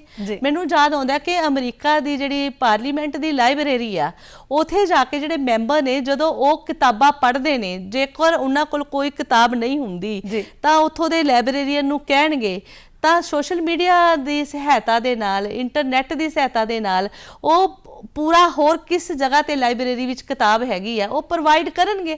ਤੇ ਜਦੋਂ ਅਸੀਂ ਉਹਨਾਂ ਲੋਕਾਂ ਨੂੰ ਦੇਖਦੇ ਹਾਂ ਤਾਂ ਸਾਨੂੰ ਇਹ ਗੱਲ ਸਾਫ਼ ਸਾਹਮਣੇ ਆਉਂਦੀ ਹੈ ਕਿ ਉਹ ਬੌਧਿਕ ਤੌਰ ਤੇ ਸਾਡੇ ਨਾਲੋਂ ਬਹੁਤ ਜ਼ਿਆਦਾ ਅੱਗੇ ਨੇ। ਜੇ ਅਸੀਂ ਸਮਾਜ ਦਾ ਵਿਕਾਸ ਕਰਨਾ ਹੈ, ਜੇ ਅਸੀਂ ਆਪਣਾ ਵਿਕਾਸ ਕਰਨਾ ਹੈ, ਆਪਣੇ ਆਲੇ ਦੁਆਲੇ ਦਾ ਵਿਕਾਸ ਕਰਨਾ ਹੈਗਾ, ਤਾਂ ਸਾਨੂੰ ਕਿਤਾਬਾਂ ਦੇ ਨਾਲ ਜੁੜਨਾ ਹੀ ਪਵੇਗਾ। ਬਿਲਕੁਲ ਜੀ। ਸੋ ਬਹੁਤ ਚੰਗਾ ਲੱਗਾ ਤੁਹਾਡੇ ਨਾਲ ਗੱਲਬਾਤ ਕਰਕੇ, ਔਰ ਇੰਨੀ ਜਾਣਕਾਰੀ, ਵੱਡਮੁੱਲੀ ਜਾਣਕਾਰੀ ਜਿਹੜੀ ਹੈ ਉਹ ਸਾਡੇ ਨਾਲ, ਸਾਡੇ ਦਰਸ਼ਕਾਂ ਦੇ ਨਾਲ ਸਾਂਝੀ ਕਰਨ ਲਈ ਤੁਹਾਡਾ ਬਹੁਤ ਬਹੁਤ ਧੰਨਵਾਦ। ਸ਼ੁਕਰੀਆ ਜੀ, ਸ਼ੁਕਰੀਆ।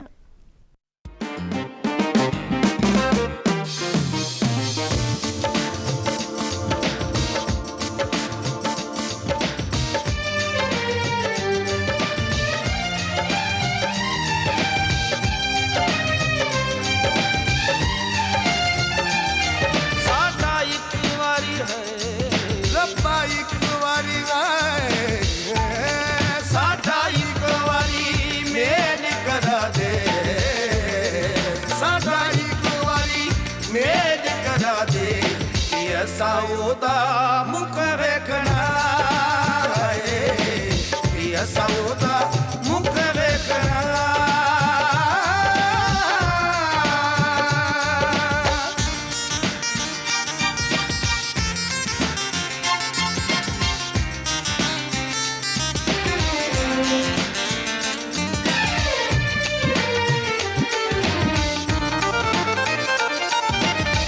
ਸੱਜਣਾ